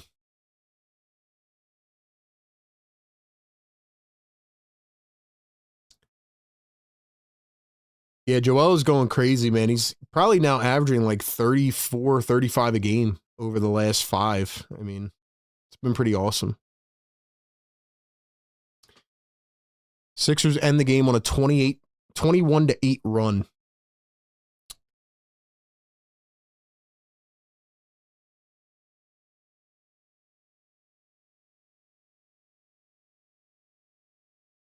It is pretty incredible that Joel Embiid is putting up these kinds of numbers, man. It really is nice, I'll be honest. It's really nice that he's doing this. But as Philly for Life in the chat said earlier today, can it persist? Like, can this continue? Can we see this all season? That's the big question. But yeah, Maxey and Embiid now 15 games in franchise history where they've both put up 30 plus.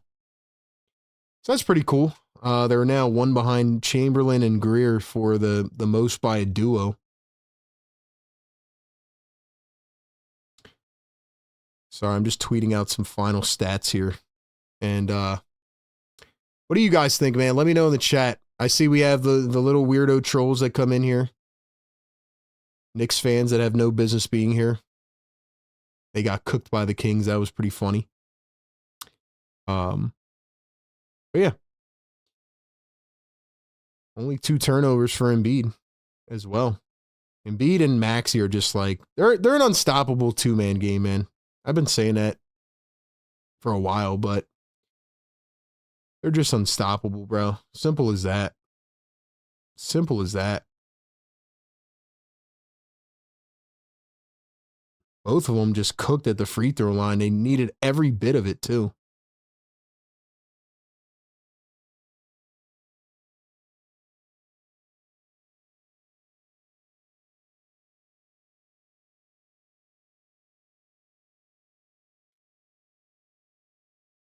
But anyway, man, shout out to the chat.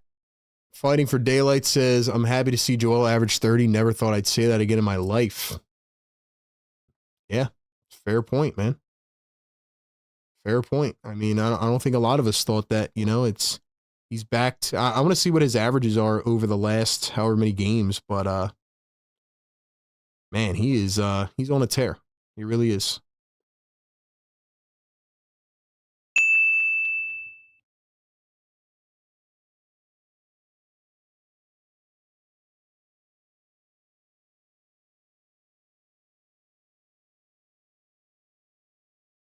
But anyway, man, if you want my additional takes, if you want my thoughts on this game, stick around for the post-game show.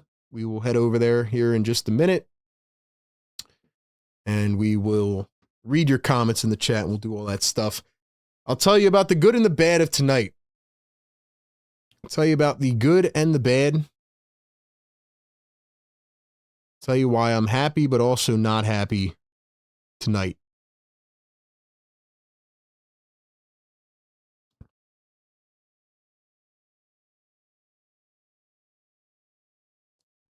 I want to see what the final second chance points are.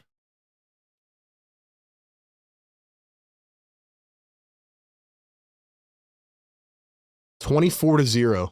How did the Sixers win this game getting outscored 24-0?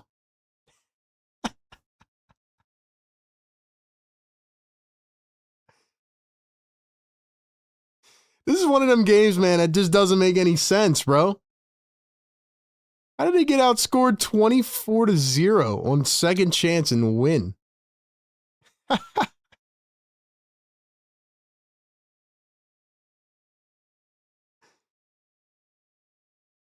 Oh my gosh, man.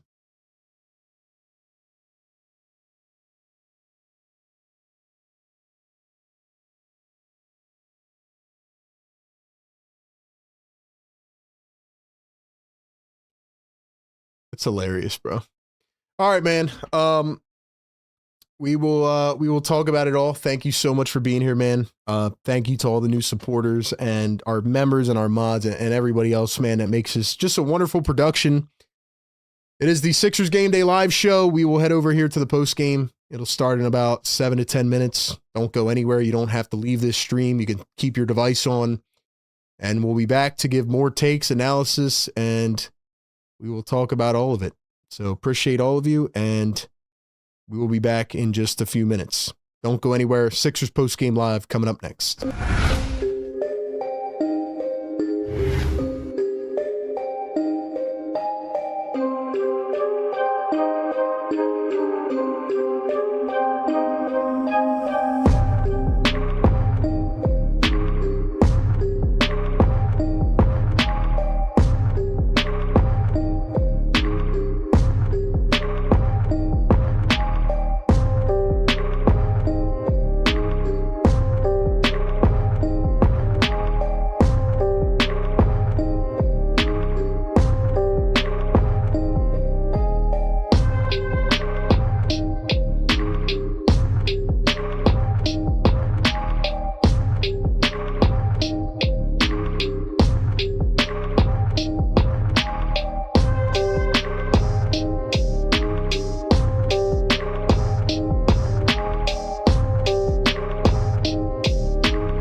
All right. All right. All right. Welcome in to the 76ers postgame live show here on Philly Take with RB, as always presented by Sleeper. And honestly, at a lot of points in this game, it probably put you to sleep. You probably were sleeping like the Sixers on the glass tonight or on the defensive end, but somehow, some way, they find a way to pull through and get the win. And they do it on a game-winning bucket by Tyrese Maxey. There are so many things on both sides of the ball that we have to talk about and break down and get into. But thank you to everybody that constantly supports our show. Game number 47 in the books. The Sixers are 26-21. And as always, you can click our link tree down below, support us on all platforms. Definitely listen back on podcast platforms if you missed the show and you're not in here live. But yeah, man, this game is very hard for me to break down. This is very hard for me to break down, and I'm going to keep it as real as I can. And I'm going to give my spiel here, and there's a couple main things I want to talk about, okay? As I said during the live show, though, the 76ers this season are like the team on the roller coaster that you really don't know what their next move is. Like, this entire Sixers season has been a roller coaster of ups and downs, left turns, right turns, back flips, going inside into the dark. You really don't know what to expect next. And we're supposed to be happy because they won this game tonight, but in reality, it's very hard to, right? They beat the Kings, who are the second to last ranked offense in the NBA. They're now 12-37. They're atrocious. And until the last couple of minutes, the Sixers had absolutely no effort again in this game, which is what they did a few games ago. And they continue to have these games where you think they'll win and they'll blow the team out, and they don't show a ton of effort. And it is very alarming. I mean, the fact that the Sixers got out second chance pointed tonight 24-0 and won this game. The offensive rebounds were 15-2 in favor of the Kings, and they still found a way to win this game. Nick Nurse said it postgame, we are very lucky to come out of here with a win. And it's just pretty alarming. You know, now shout out to Maxey and Embiid, one of the best two-man games in the NBA, maybe the best. I mean, Maxey 48-4 on a 12 of 18 efficient night. Embiid 37, 8-5, 13 of 21. They are now 15 games together with 30 plus points each. That is second in franchise history, trailing Wilt Chamberlain and Hal Greer by just one, which is very special. And Maxey hits the big game winner at the end, going downhill a million miles an hour. But for me, the biggest question of the night is, why did Nick Nurse not play Andre Drummond earlier in this game? Why has he not played him for the last 5 games? And he puts him in to start the fourth quarter after we're all frustrated about it. And it told me either one of two things. One, Nick Nurse is finally revolting against the front office, who has specifically told him not to play Andre Drummond. And he says, you know what? I'm going to play him anyway. We're getting out-rebounded by a million. I don't want to lose this game. The Kings are on a 9-0 run. Let me play Andre Drummond. Or Nick Nurse is that incompetent that he just hasn't been playing him because he thinks Bona's the better option.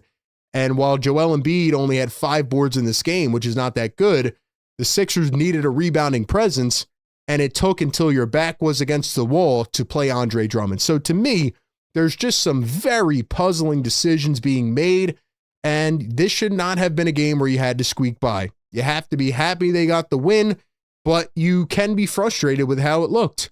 And that is my honest assessment on this game. The Andre Drummond thing is driving me up a wall. I can't understand it.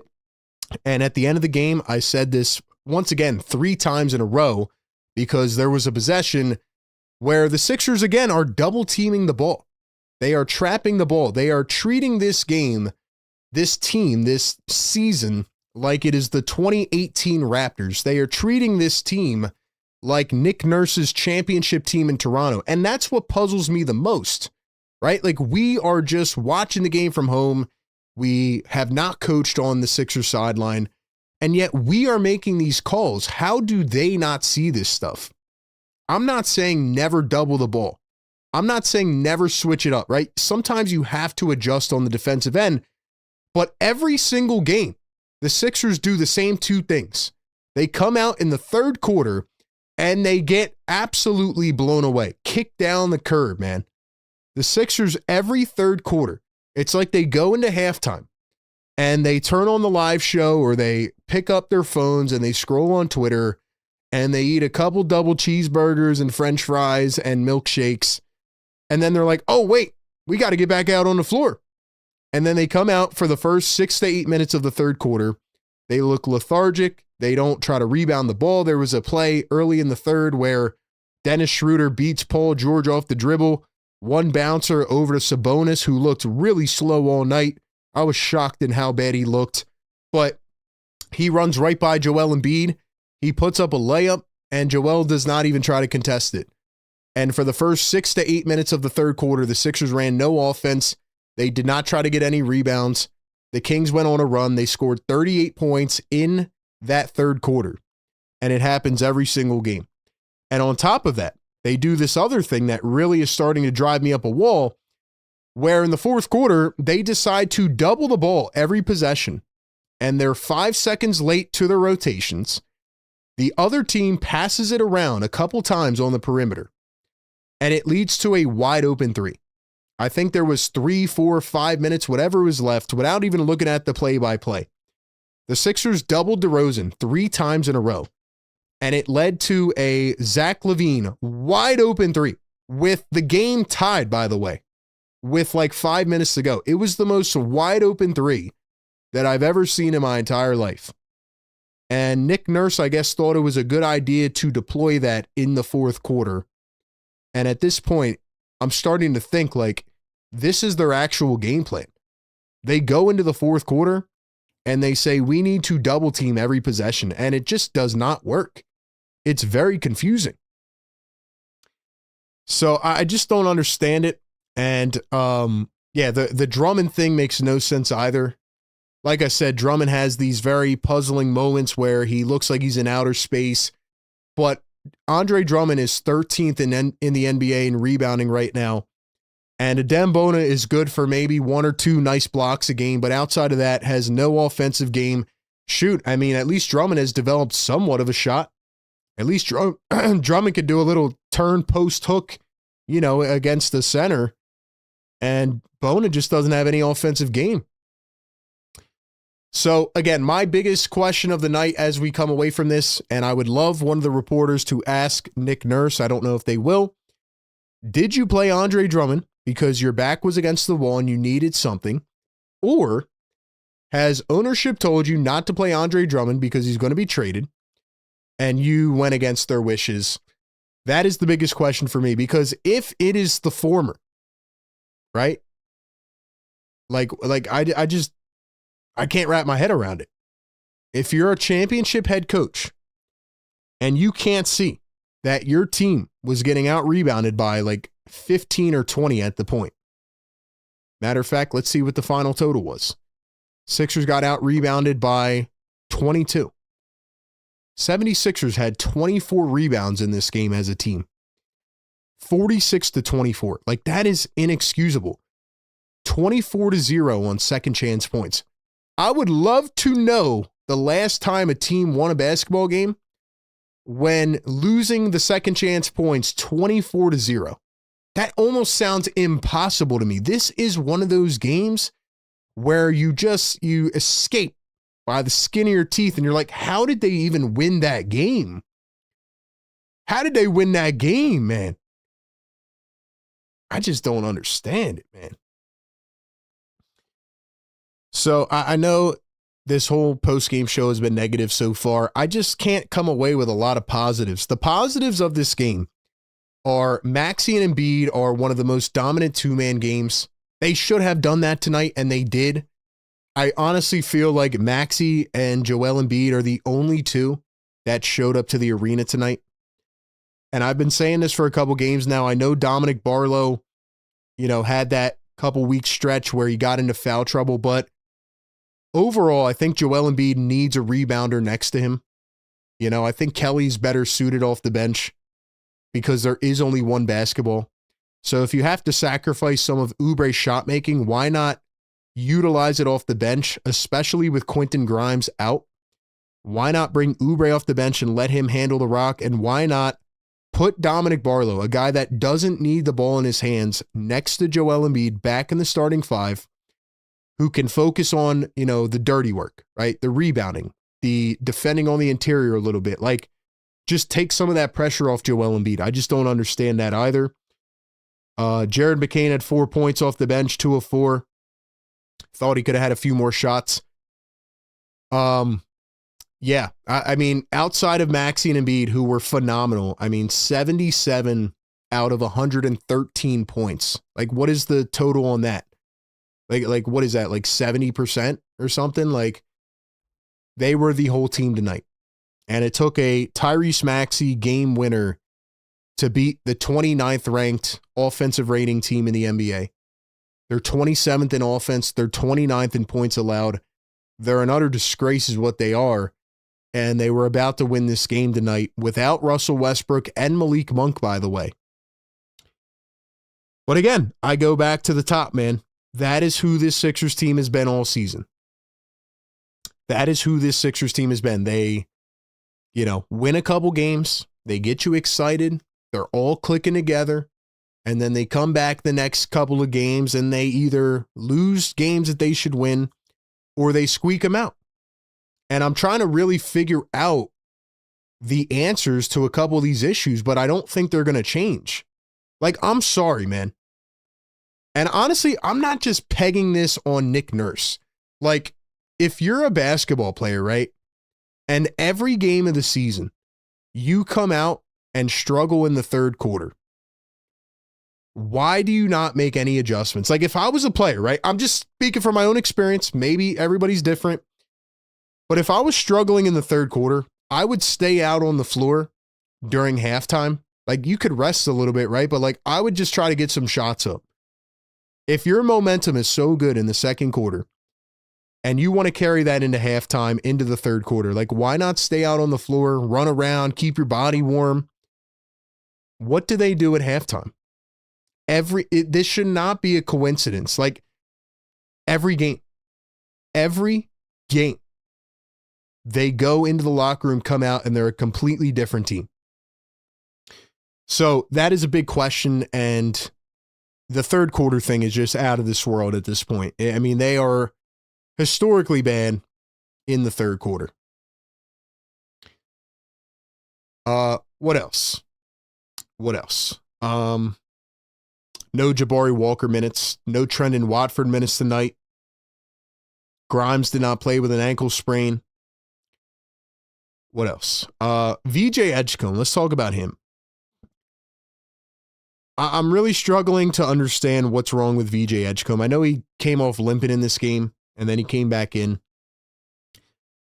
VJ Edgecombe, to me, has had 4 different phases this season. He started off unbelievable, like over the top, very exciting at the beginning. And then he came back to this point where he had a rookie wall for like 10 games. And then he came back and he went on a surge for like another 8 games and was dropping 25 a game and was getting in his flow. And now he's back to like a second rookie wall. Honestly, when I watch Maxey and VJ, I feel like both of their legs just look dead right now. Maxey was great tonight, and I'll talk more about Maxey in a couple minutes here, but I think VJ just has a little bit of dead legs right now. But I also think, and I will reiterate this as I said last game in the post-game show, VJ Edgecombe and Paul George need more of the offense ran for them. You notice in that fourth quarter, right, when Paul George came into the game and they ran some plays through Paul George, he was able to execute. Little dribble, hezzy, pull up, mid-range, bang, couple drives to the basket. Now, he did get blocked once, and there was another one he missed. But I feel like they don't run any offense for VJ Edgecombe. I feel like they don't run any offense for Paul George, which is fine. Like, we can dominate the 2-man game, but Edgecombe and Paul George have to find other ways to contribute. They have been great on the defensive end, but it's like when the ball comes to them, they look like shell-shocked. Like, they don't really understand what to do with the ball. And I think Maxey and Embiid also have to be able to contribute in other ways as well, right? Like if VJ's running an offense for a couple minutes, like Joel's got to be really intent on the boards. Or Maxey's got to be an off-ball, catch and shoot guy that can come off a baseline pin down and position himself to catch and shoot. Like you got to have players that are multi-dimensional and versatile. So I think that they got to switch it up a little bit. I mean, there was points where, Nurse brings in Paul George and VJ together, like as that bench leading off the unit. Like, Maxey and Embiid might go to the bench early and then he'll keep Paul George and VJ in. And then later, he'll bring PG in, he'll put VJ on the bench. But I just need to see them have more opportunity together. And I feel like anytime they do run the offense for Paul George, it's just a bunch of like seven or eight ISO plays at once. And it's just very predictable. Now, in the last 5 minutes of the game, just based off the top of my head, the Kings really did sell the bag. And that's just because they're not a good team. They're 3-21 on the road. So the Kings came out. They turned it over a couple times, a couple offensive fouls to Rosen and Cardwell. And I think there was like a 3-second violation, like just a bunch of, forced errors by the Kings. I don't know if that was more Sixers defense-wise waking up or the Kings. But overall, the Sixers got lucky to win this game. Simple as that. Simple as that. So I've told you about the changes I would do in this game. And before I get to the phones, because really that's what I have on this game. I mean, they're going to play the Pelicans on Saturday night, and then they will go on the West Coast. And the West Coast games are obviously going to be hard. There was something weird that Embiid said to Maxey at the end of the game on that final play. So let's also talk about that final play, right? Because I'll be honest with you, man. At this point, Maxey and Embiid are the most unstoppable two-man game in the NBA. With Joel playing the way he is over these last 10 games, once again, shout out to Dr. Johnny. He's got to be averaging 35, 36 over the last 5. Joel is just unstoppable. He's back in his flow state. And with Maxey being able to play the way he is this year and, tonight 40 points, 8 dimes, like those two should be able to beat anybody. But they also need the help from their supporting cast. They need the right substitutions around them. They need the right plays called. They need the team to buy in defensively. They need to rebound the ball. Great teams do little things well. So Nick Nurse has to really harp on that, and the attention to detail has to be there. But just from a talent perspective, when Embiid is back and healthy in the MVP form the way he is, I think Embiid and Maxey give you a chance against anybody when they're playing like this. And I think we've wanted to see this from Maxey for years now, right? Like a consistent version of him being able to play like this. And this year's the first year they did it. And also, they both only had 2 turnovers tonight. So if they're taking care of the basketball and they're just attacking downhill and setting screens and just going towards the rim and also both getting fouled, I was surprised Maxey actually had 13 free throw attempts, then they are going to give the Sixers a chance against anybody. And it makes you feel like, hey, if they can just get the supporting cast right and get the consistency right, they should be a really good team. But that's the question we battle with like every couple of games here. But we take it down to that final play. First off, they had 5 seconds left, and there was 1 timeout remaining, and Nurse almost blew the game by not calling the timeout. Because we've seen a lot of bad execution late in games this year, especially on game-winning plays. First, he had VJ Edgecombe inbounding the ball against Keon Ellis, who is a very, he's like a jittery defender, right? Very good point of attack. So he's jumping all around. VJ's got a little bit of shorter arms. We talked about that, in the pre-draft process. So I don't know why VJ was inbounding the ball to begin, the rookie. But VJ threw it into Paul George, rushed, and Nurse did not call the timeout. Paul George almost lost the ball out of bounds. It got hit away by the Kings. So then they changed the inbounder to Kelly Oubre. Oubre inbounds it to Embiid, and they do that same action that they've done 10 times this year. where Maxey starts in the backcourt and he runs a dart downhill and Embiid turns and one bounces it to Maxey. And I thought it was a smart play given that the game was tied and Maxey was going to the line a lot and you wanted to get him a couple free throws, most likely, right? But Maxey took the contact, went in with the left hand, which I was surprised, and he got fouled. And he ended up winning the game. And I think what happened was Maxey missed that free throw intentionally, and Embiid was saying to him, like, yo, don't do that, right? Like, I think it was Levine who picked it up, threw it all the way down the floor, and was very close to putting that in. So I think Embiid was saying to Maxey, like, yo, no reason to do that. But I don't know. Anyway, man. Sixers got the win. I can't really be that happy about it when I look at most of these stats. Like, for me, this is not one of those games where you can just say, like, yeah, you know, congrats, whip-de-doo, got a win. They shot 32% from three. They got out-rebounded by 22. Second chance points, 24-0. Offensive rebounds, 15-2. It is a miracle that the 76ers won this basketball game. And that's where I sit. That's where I sit. I'm glad that they got a win. I'm glad it goes in the standings as a win. But there is a lot to clean up from this team. And at this point, man, it's very hard to put your finger on it in terms of like what version of the team is going to come out and play. Like you saw the game on Monday night where they got blasted because they had no effort. And they come out here again today with really not a lot of effort out of halftime. So, yeah, we'll see what happens. And guess we'll see what they want to do against the Pelicans. You know, do they want to come out? I think that's just like the most frustrating part is like, we know how much talent they have, but you got to really put it on the floor every night. There's great teams that have had talent and they don't give it their all. And I just think, I think there's a lot to be improved on, and there's a lot of individuals to look at. So that is where I sit with this game. We will talk about it a little bit more. If you want to get in on the phones, maybe we'll take a few calls here. Call in. We want to go rapid fire, man, because this is one of those wins where I'm just like, okay, cool, they got the win, but wasn't that enticing, honestly.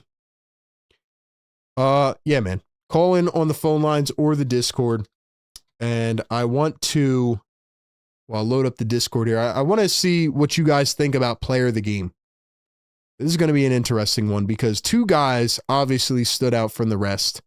It was Tyrese Maxey and Paul George. But who do you guys think deserves player of the game? You have Tyrese Maxey, who plays 41 minutes. He drops 40 points, 12 of 18 from the field, 4 of 9 from 3, 8 dimes and 4 rebounds, and 1 steal. And he hits the game winner. And then you have Joel Embiid, who drops 37 points, 8 dimes, 5 boards, 13 of 21 from the field. And I will say, Maxey going 12 of 13 from the line was money. Joel going 10 of 13 from the line was money. I can't believe Maxey actually had 13 free throws. But anyway, who do you think deserves player of the game? I guess you have to give the nod to Maxey just because he hit the game winner, right? And he hit the clutch shot. But if I could give a double award here, it would be Maxey and Embiid, and the rest of the team would get the I need to be better award. Rest of the team just did not do much at all outside of a little Paul George run. The bench tonight had 12 points. And how many points did the Kings bench had? Kings bench had 35. 35 to 12 off the bench. So I guess you got to give the nod to Maxey. But yeah, Maxey and Embiid really carried the heck out of this team. They really did. All right, we're going to go over to the phone lines and see who we have call into the show. Give your thoughts, keep it rapid fire, and we'll keep it moving. All right, let's go to the phone lines. We have the 267 on the phone lines. 267. All right, let's go. What's up, man? We have 267. Yo. The phone lines. 267. Yo. What's up, man? We have 267. Yo. Yo. 267. Yeah. Guys, make sure you turn your phone off when you call into the show, man. Can't have the stream playing in the background. Call back in, man. Call back in. Let's go take a call over on the Discord. Let's go to our guy, Fredo, who always brings the fire to start us off. Fredo, what's up?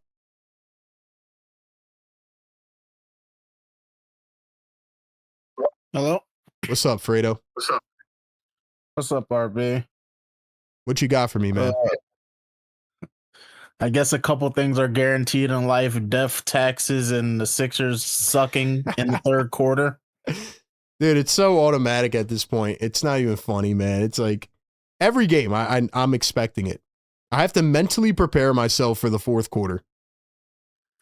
And I thought, like, in the beginning of the year, I said Nick Nurse is playing Candy Crush. At this one, I think they're all just playing Uno. I think, like, they bring out the deck of cards, everybody sits down on the logo, and they're all playing Uno. I have no idea what they're doing at halftime, but if they want to go anywhere in the playoffs, the third quarter stuff has got to stop. There's really a lot of the same stuff, though. Guys getting wide open threes, especially in crucial moments. I don't know. Zach LaVine's three could have been the end of the game. Yeah, and it was wide open. It was the most wide open three I've ever seen in my life. Yeah, who are they doubling? DeMar DeRozan? Yeah. Well, they were doubling everybody, but yeah, DeRozan at the top of the arc and a couple easy passes, man. Let's double DeMar DeRozan, who wants to get to the mid-range because he's almost automatic from there, and he's not the best three-point shooter. Let's double him on the three-point line and leave Zach LaVine, who can definitely hit a three-pointer wide open. Yeah. That's got to stop. The rebounding stuff, it's got to stop. I wish they would have let Jared get some more shots up this game, because bench production, it seems like, at least for the last 20 games, it seems like our bench has been getting outscored by everybody else's bench that we play against. The second chance points are annoying. 24-0 is embarrassing. It's like impossible, man. Yeah, no, PG, he gave solid 15 points. VJ, it seems like he kind of hit his second wall. I want to see the same thing you said. I would like Nick Nurse to call some more plays to get VJ involved in the offense, just with him getting down in the paint. He's super athletic. He's going to be able to make some layups, some mid-range pull-ups. Obviously, he's getting better at shooting the three, but I would like to see him take not less threes a game, but just attack the basket more. I wish they would call some plays for him to get downhill more. Yep. But Maxey and Embiid, they did, outside of Embiid rebounding, because 5 rebounds for someone who's 7'2" and 280 is embarrassing. You know, he's not Jaren Jackson Jr. He's supposed to grab rebounds, but they need to play Barlow at the 4, man, like, which is what they were doing for a while, and you saw how much that alleviated off of Joel, right? They need to move Oubre back to the bench, and they need to put Barlow at the 4 to help the rebounding. Yeah, I don't think Oubre would have a problem coming off the bench either. I think he would have more shots. Like, okay, cool. When I get off the bench, I'm going to be the dog that I am. I'm going to run into people. I'm going to cause chaos. And he can play starter minutes, man. He can still play starter minutes. He just, we need that rebounding. Off the bench. We need the rebounding next to Embiid. Yeah. I still don't know why they're not letting Drummond play unless they're going to try to trade him. And if they try to trade him, I would hope that we get a rebounder for him. We're probably not going to find a better rebounder than him, but that was my question earlier. That was my question earlier. Like, do you have an answer for that? Like, do you think it was guess 1 or 2? Was it Nick Nurse revolting against the front office, or did Nick Nurse really think that Bona has been the better player and wanted to play him? Like, defensively, Bona's, outside of him fouling, Bona's the better player defensively. He can move his feet better. He's faster. He's an athletic freak, but he doesn't know what he's doing on offense as much as getting he could really, I feel like if he gets under the rim, he could really just power up above and through a lot of guys and just dunk on them. Or if he doesn't, I don't think Bona has the touch yet to just jump up and lay the ball in smoothly or touch it up off the glass, but he'll keep working on it. Embiid and Maxey carried us to this win. Yep. Like 40 from Maxey, 37 from Embiid. They both had 8 assists. They took care of the ball, which was nice. Yep. I But, agree, man.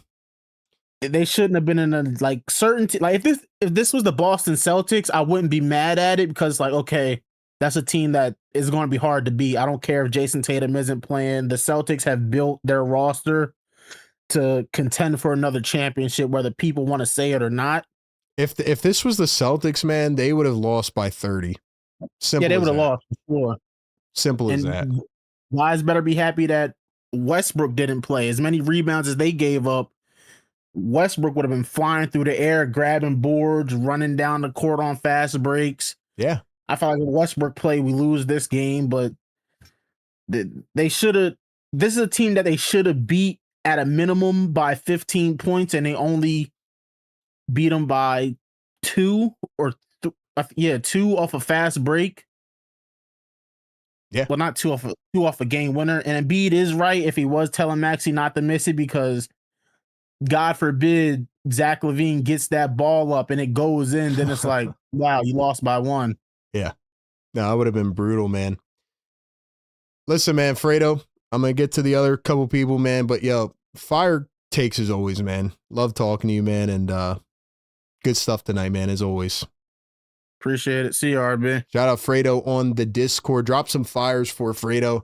Always brings the common logic, man, and I agree with everything he said, man. I agree with everything he said. All right, we got the 267 back on the phones. I'm going to go to you. I'm looking at the chat here. I see Karen. Karen's frustrated because I said Oubre should come off the bench. I'm not just going to single you out here, Karen. Just in general, though, as I've said many times now, like we can't get, I know Karen's a super fan of Kelly Oubre, but we're just talking about what's best for the team. And the team is getting out-rebounded every single game, right? Andre Drummond is the best rebounder on the team. So Andre Drummond should be playing until he becomes completely unplayable.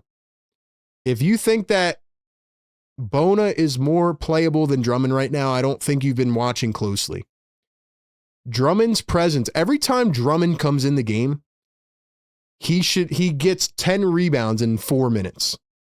I know I'm exaggerating, but the presence is there. I would even play Drummond next to Embiid for a few sporadic minutes just to try it. We've seen Nurse try it before. But the rebounding, the third quarter, whatever happens, and the doubling late is really hurting this team. And if they do that in the playoffs against one of these teams that can make you pay for it, say goodbye. It ain't going to work. All right, let's go back to the phones. 267 on the phones. 267, what's up, man? Say goodbye. It ain't gonna work. Hello. Hello, how you doing? Yo, what's up, man? Can you turn the stream down in the background? I'm sorry, I had to turn it off real quick. Yeah, no, this is absurd. Like, Yeah. I don't even know what I want to talk about first. All right, what you got for me, man? Lay it on me. First of all, we need Drummond. Drummond is an actual proper 5. Drummond, I mean, Bona is great. Don't get me wrong. He's like great. He's like energetic. He's an awesome guy. He's an awesome guy. But at the end of the day, you need people to get boards and keep it moving, throw it forward, and that's what Drummond does. And that's what we get from Drummond. And that's why, like, when Embiid's out, who's the starter? It's Drummond. And I don't know why is that so foreign to them to, like, think that. And then, again, like, who cares about...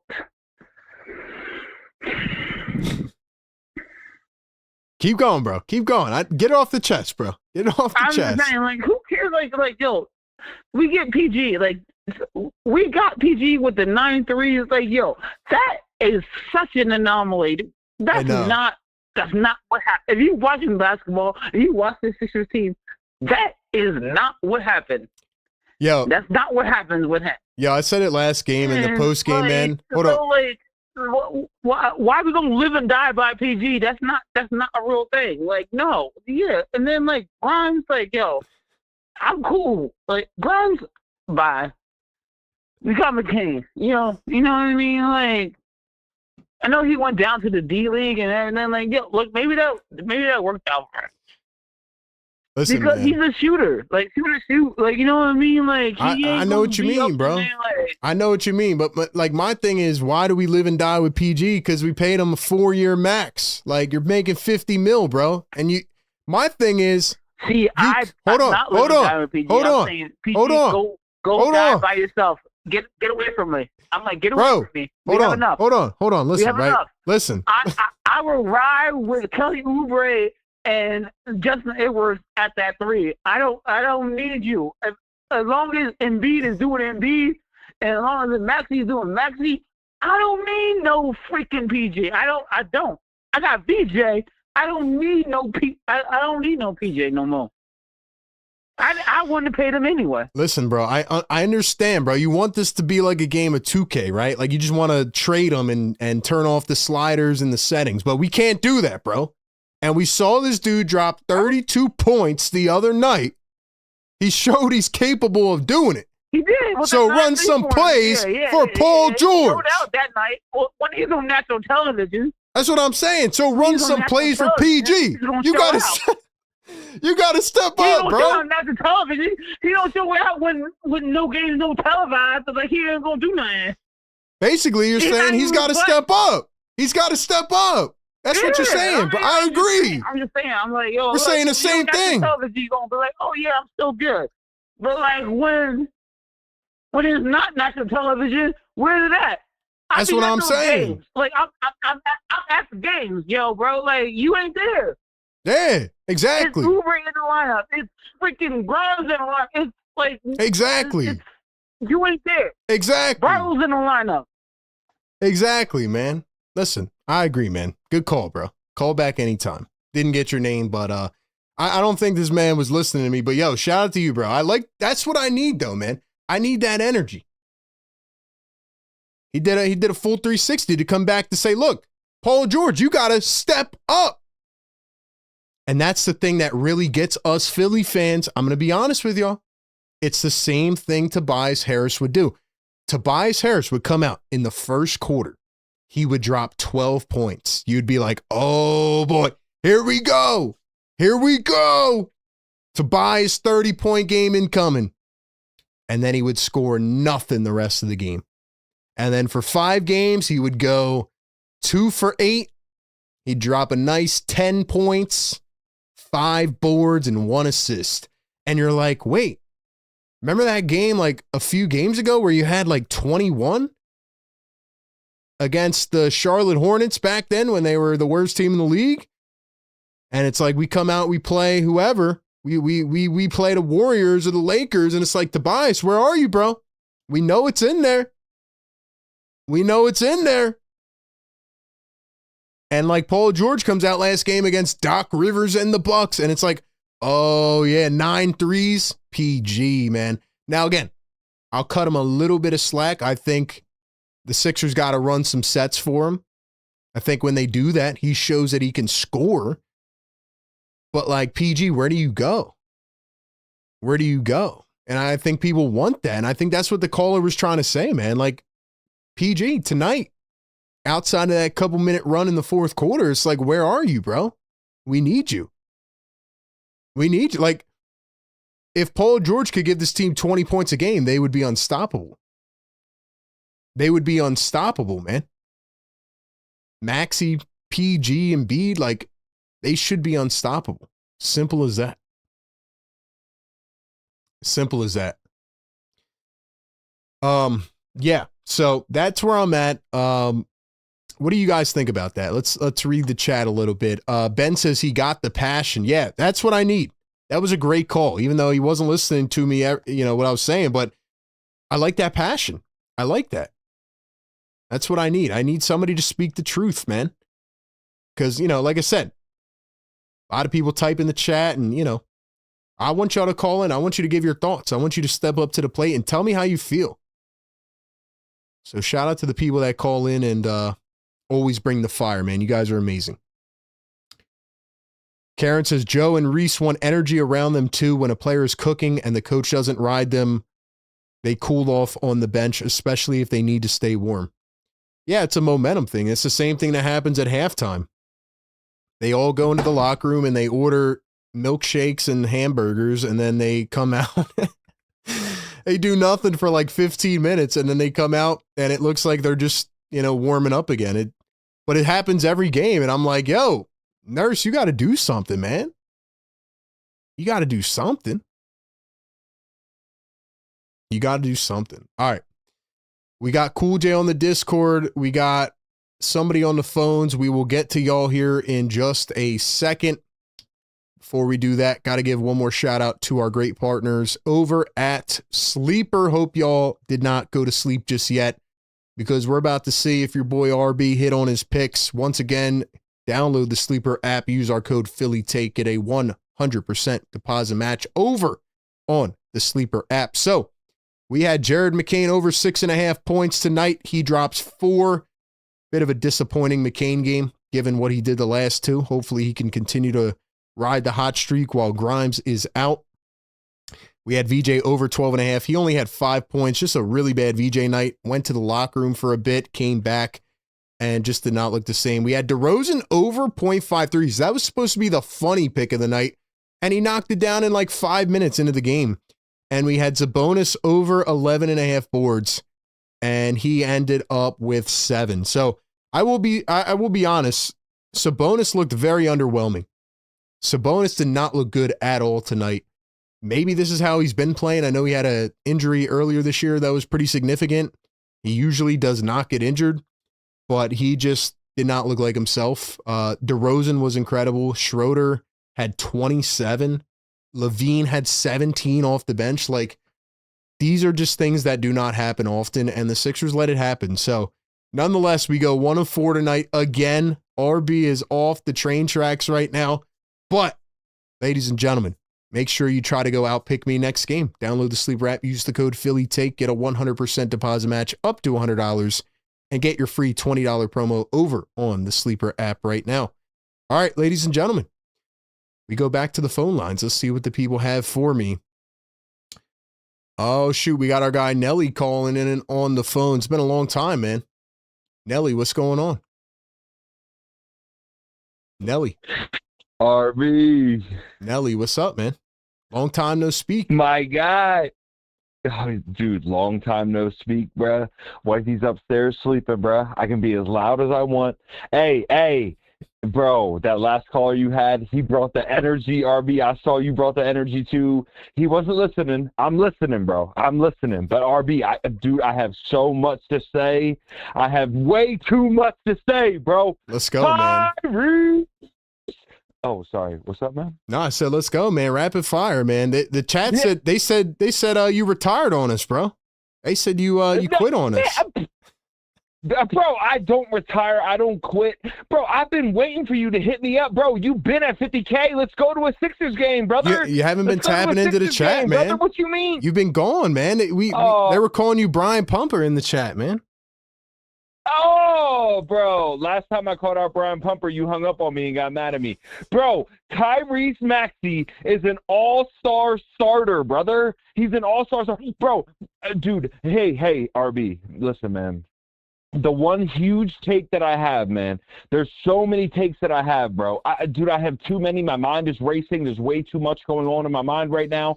I'm going to go rapid fire because, bro, I have way too much, bro. I haven't called in so long. Bro, I can't. Oh, my God. Everybody's calling me drunk, bro. Stop looking at the chat, man. What do you got? What do you got? Focus on me, bro. Focus. Focus. All right. I'm going to close the chat. Yo, my bad, chat. You know I love y'all, man. I'm going to close the chat. Yo, Tyrese Maxey, all-star starter. Easy. No cap. On my birthday, Tyrese Maxey is going to be playing in an all-star game for the first time since probably Allen Iverson. And I know half of the chat doesn't even know who Allen Iverson is. Bro, Allen Iverson was the greatest Sixer of all time. Bro, Joel Embiid's doing his thing. Listen, man. Listen. I'm going to keep it real with you, RB, because I know, bro, you cover the Sixers every game, and everybody was in the chat saying, yo, The Sixers are going to lose this game, man. But, yo, RB, me and you were the only ones, and Busy. I'm not going to lie, bro. Me, you, and Busy were the only ones. And, bro, I love the chat, bro. I love the chat. But me, you, and Busy were saying, bro, the Sixers got this. Everybody got to chill. Everybody chill. This trade deadline, RB, I know you hate talking about trades, bro. I get it, bro. I get it.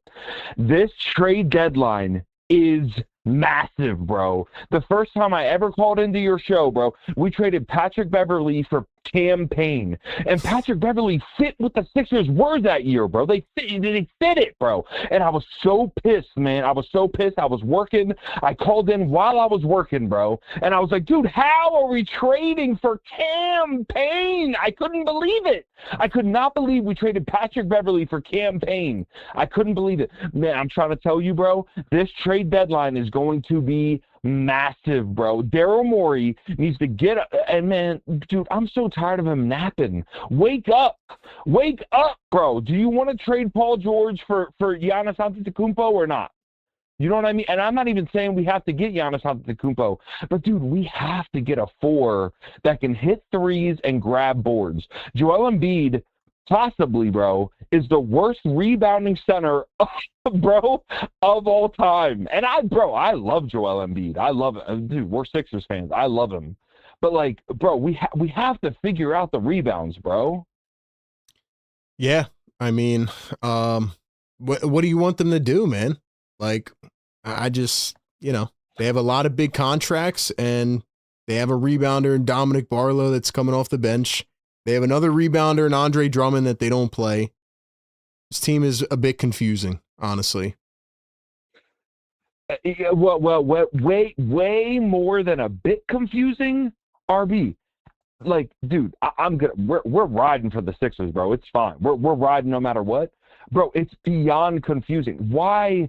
You said it so perfectly, man. Like, dude, I watch every stream. You said it so perfectly this game. Why are we waiting so long to put Andre Drummond in the game, bro? Like, dude, I'm a fucking fat guy that just sits here and watches the Sixers game. Bro, we need Andre Drummond in the game to grab boards. We need someone to grab rebounds. He hasn't played for like 5 games, bro. He hasn't played for like 5 games till the fourth quarter tonight. Bro, that's what I'm saying, man. It makes zero sense. It makes zero sense, dude. This game is not hard, man. Another thing that we have to do, man. We've been talking about Jordan Clarkson. Dude, we've been talking about a Sixer. Colin Sexton needs to be a Sixer, bro. He needs to be a Sixer. I don't know if we have to trade Jared McCain and 3-2s. Dude, I don't care what we have to do. We need to bring Colin Sexton here for heart, bro. We need some Philly dudes. We need some more Philly dudes, bro. Dude, Tyrese Maxey with the and one layup for the game winner, man. I am so tired of all these NBA fans trying to disrespect Tyrese Maxey like he's not one of. Dude, bro, Tyrese Maxey needs a ball handler number 1. And I love VJ, bro. I love VJ. The squad is just built so weird, man. Like, Daryl Morey's doing his thing. Dude, when Daryl Morey has draft picks and can figure it out, dude, I'm so worried about this trade deadline, bro, because they're so worried about the tax. I feel like we're going to trade Andre Drummond for like 4 second-round picks and then possibly go all in next year. This trade deadline is massive, RB. It's huge, man. Do we want to win this year or not? Because, bro, we have to. I think you're going to be a little disappointed, bro, based on what I'm seeing right now. But I hope not, man. I hope they do something, but there's just no reason that they haven't been playing Drummond. I mean, I just don't get it. The Grimes thing, that's a whole other thing. Nelly, what else you got for me, man? Final takes. Wrap it up. What you got for me? Hey, RB, I'm going to wrap it up, bro. I'm going to wrap it up. You ready? Because I had it. Let's go. No, man, RB, you're going to bang on me, bro. Don't bang on me, bro. Don't bang on me. Because I need your take, bro. I need your take. I don't get to talk to you often, RB, and you're the GOAT, Call bro. in, bro. Call in. RB. We want you to call in, man. All right, I got you. All right, oh, man, I'm gonna get trashed, bro. Listen, RB. a couple years ago, bro, I said, do not trade Tyrese Maxey for Damian Lillard. Don't do it. Don't do it.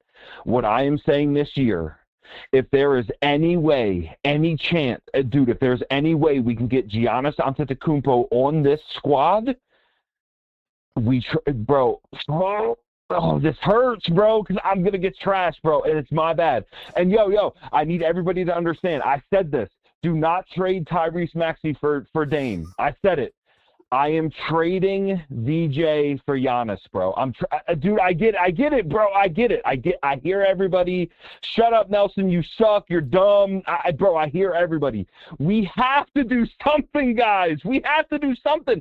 If we keep VJ with Tyrese, I mean, bro, bro, and I love. Oh man, yeah, everybody's trashing me. My bad, RB. All right, Nelly, we got to bang on you for that. I'm surprised you switched on your guy, but I respect it. I respect it. You got to say the takes with your chest, man. That's what you got to do, and I'm gonna react to it. Nelly, appreciate you calling in, bro. Shout out Nelly on the phones. Wow. Nelly switches on his guy, VJ. Look, man, I understand. He wants to go all in. He's a Sixers fan. He wants to win. I already talked a lot about Giannis. Check out the short I put out today, which pretty much highlights why I would not do it. But I also think there is a case to do it. I thought he was going to say I would trade Tyrese Maxey for Giannis. At that point, I was about to ban his phone number from the call-in list. What do you guys think, man? VJ for Giannis? VJ and picks for Giannis? What do you guys think, man? It goes back to what we talked about in the first quarter tonight. Like, are you willing to take that chance and push all the chips in for one run of Maxey, Giannis, and Embiid? Can they stay healthy? Could that three get it done? You're taking a big risk, and you're going to have to pay Giannis a 5-year supermax after next year until he's 38. I mean, it's risky, but I understand what Nelly's saying. I do. Like, he wants to win, and he's concerned. Like, this team wins, they lose. Like, it's hard to really see what it looks like in the playoffs. So, I mean, it's a good discussion. It's a good discussion. But Nelly switches on his guy. All right. Let's go over to our guy, Cool J. Let's see what he has to add to the convo. Cool J on the Discord. What's up, man? Yo, RB. What's up, Cool J? I mean, credit to Nelly. He and I were going back and forth in the chat. He wanted to put me up in the spot. You agree with that take, Cool J? Let us hear it, man. Was that a crazy take? Trading VJ for Giannis? What do you think? I wouldn't bet on it because of a couple of reasons. Because that's really a lot of capital. We got to break an arm and a leg just to try and get Giannis, and I think it's not really gonna worth it because we got enough. I think the big thing we need to target for in the trade deadline, definitely for the bench and definitely for a good rebounder and a shooter. Just because we've been having so much trouble with rebounding, and it's not just it's on Nurse because we do have Dominic Barlow, we do have Andre Drummond, who's supposed to be our rebounder, and he hasn't played any minutes this game, and that's got also got to be on discussion, just be in discussion because we're trying to think best for the team. A lot of people are trying to say we don't go trade for Giannis. I'm like, no, we gotta think about what's best for the team first before we start making very bold takes. Here's my thing, Cool J. And again, this isn't just you, it's everybody, right? Like, we got to see what's in front of us, myself included. But like, Barlow has been the rebounder next to Joel Embiid. They move him to the bench. Jabari Walker was supposed to be the rebounder off the bench. They don't play him. And then Andre Drummond was supposed to be the rebounding backup center, and they don't play him. So, like, everybody wants us to go get a rebounder, but they have one, they have two, and they don't play them. And that goes back to my second point. That's going to be on coaching. Like Nurse has to look at what he has in the roster. Like he has rebounders, he has people who can shoot, he has people who they can actually help, build up this team. And we have no excuse now since everybody's all together now, and we haven't had any injuries at all. So but we have to try and work, and you have to try, experiment the rotation here. Like this game was not supposed to be at all this close. Like this should have been like a 15, 20-point game. I mean, that goes back to like, what happened in the third quarter and the fourth quarter. Like everything started getting non-existent, which brought back to the Charlotte game where there's nothing, they didn't do anything at all. Yep. So that's something you cannot do because if you do that things in the playoffs, like you just said earlier in the post game, where you play against teams that are, in the West, in the West Conference or the Eastern Conference who are trying to, you start getting any rebounds at all and take advantage of it. Try and, stack arguments, hit big shots. We know these teams, regular season teams, when these guys play in the playoffs, they are different. They are completely different. And they will, hammer you like a ton of bricks. So you have to try and, have that kind of mindset. What can I do to fix this rotation so that way we won't make any kind of mistakes when we go into the postseason? I agree, man. They got to iron it out, and I've been screaming this on this show for years. They need a quality rebounder next to Joel Embiid. I think Barlow is the guy for that. I think their guards rebound pretty well, which can contribute to that, but they just have not figured it out. And the third quarter woes continue, and it's just a lot of recurring issues, man. It's just a lot of things that we talk about every single game. Simple as that. Yeah. But I can get one positive though. Maxey did actually play a lot better. Yeah. Like he started, he's back to getting, back to double digits, started playing like himself. And I'm glad he was able to figure that out. And Joel Embiid also played good offensively. Defensively, not so much.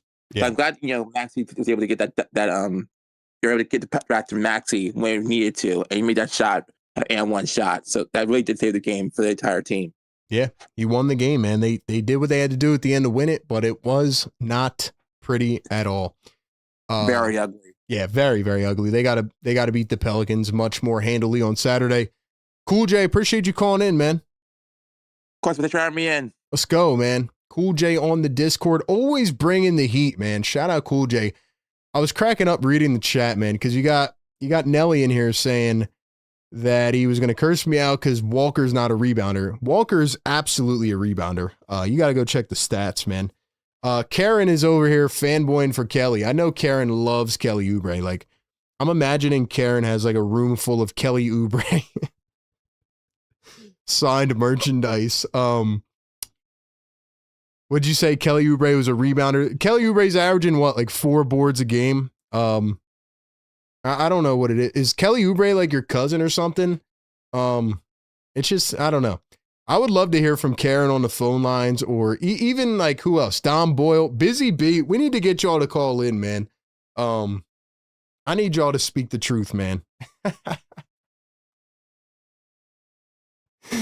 I'm sorry, Karen. It's funny. I just imagine you have like a wall of Kelly Oubre signed merchandise or something. Like I just don't know. I don't know. Yeah, we all have players we like. Yeah, it's interesting. Dom says, I remember NBA lineups were traditional. Yeah, it's a lot different now. Your guards are supposed to rebound. Like VJ's a pretty good rebounder, and Maxey is rebounded, I say, decently well. So it kind of takes a little bit of the burden off. But when you're going up against these more athletic bigs and these, kind of pseudo lineups, and you got not only a guy like Sabonis tonight, but you got Achua. He's just like an aggressor on the glass. Like, you just saw how hard it was for Joel to really just box out tonight. And yeah, I think they need more size in there. They need more athleticism, man. As simple as that. Nelson said RB talking after he banged on me. Listen, man, I'll let you get your points in, bro. I think the call was like 10 minutes long, but yeah, to say that Walker's not a rebounder, that's crazy. Jabari Walker was one of the best defensive rebounders in the NBA, and that's why I was surprised he got signed on a 2-way contract. And yeah, man. Yeah. What else? You may think so, but you will see when he is gone. KO is a very good player, is perfect with Maxey and Embiid. You're not going to get anyone better than him for the price. I don't know if that was a comment to me, but I never said to get rid of Kelly Oubre. All I said was he should be coming off the bench to utilize his skill set better and to get a rebounder into the starting lineup like Dominic Barlow. Simple as that. Karen says it comes down to lineups. Maybe Nurse is not as good as matching those challenges. That's what I'm starting to think a little bit, especially if he waited to put Drummond in for no reason other than he thought he wasn't, impacting it at all. I don't know.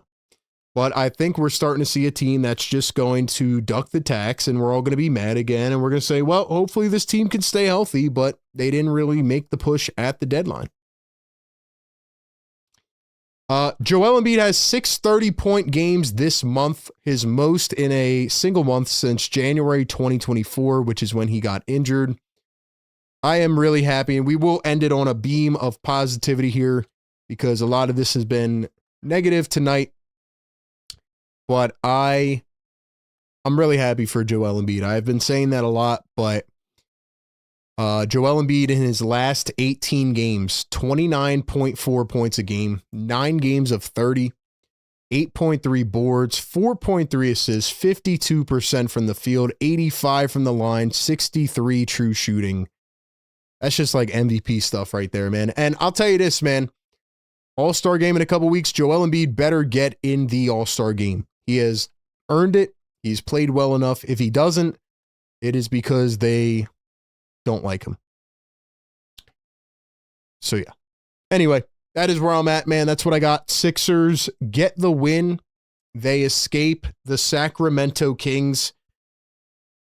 I think that we're okay. We're not over the top frustrated. I mean, I was pissed earlier to start this show, but at this point, I never want to remember this game again. I will never how I always say, there's a lot of games mushed in between that you just don't remember.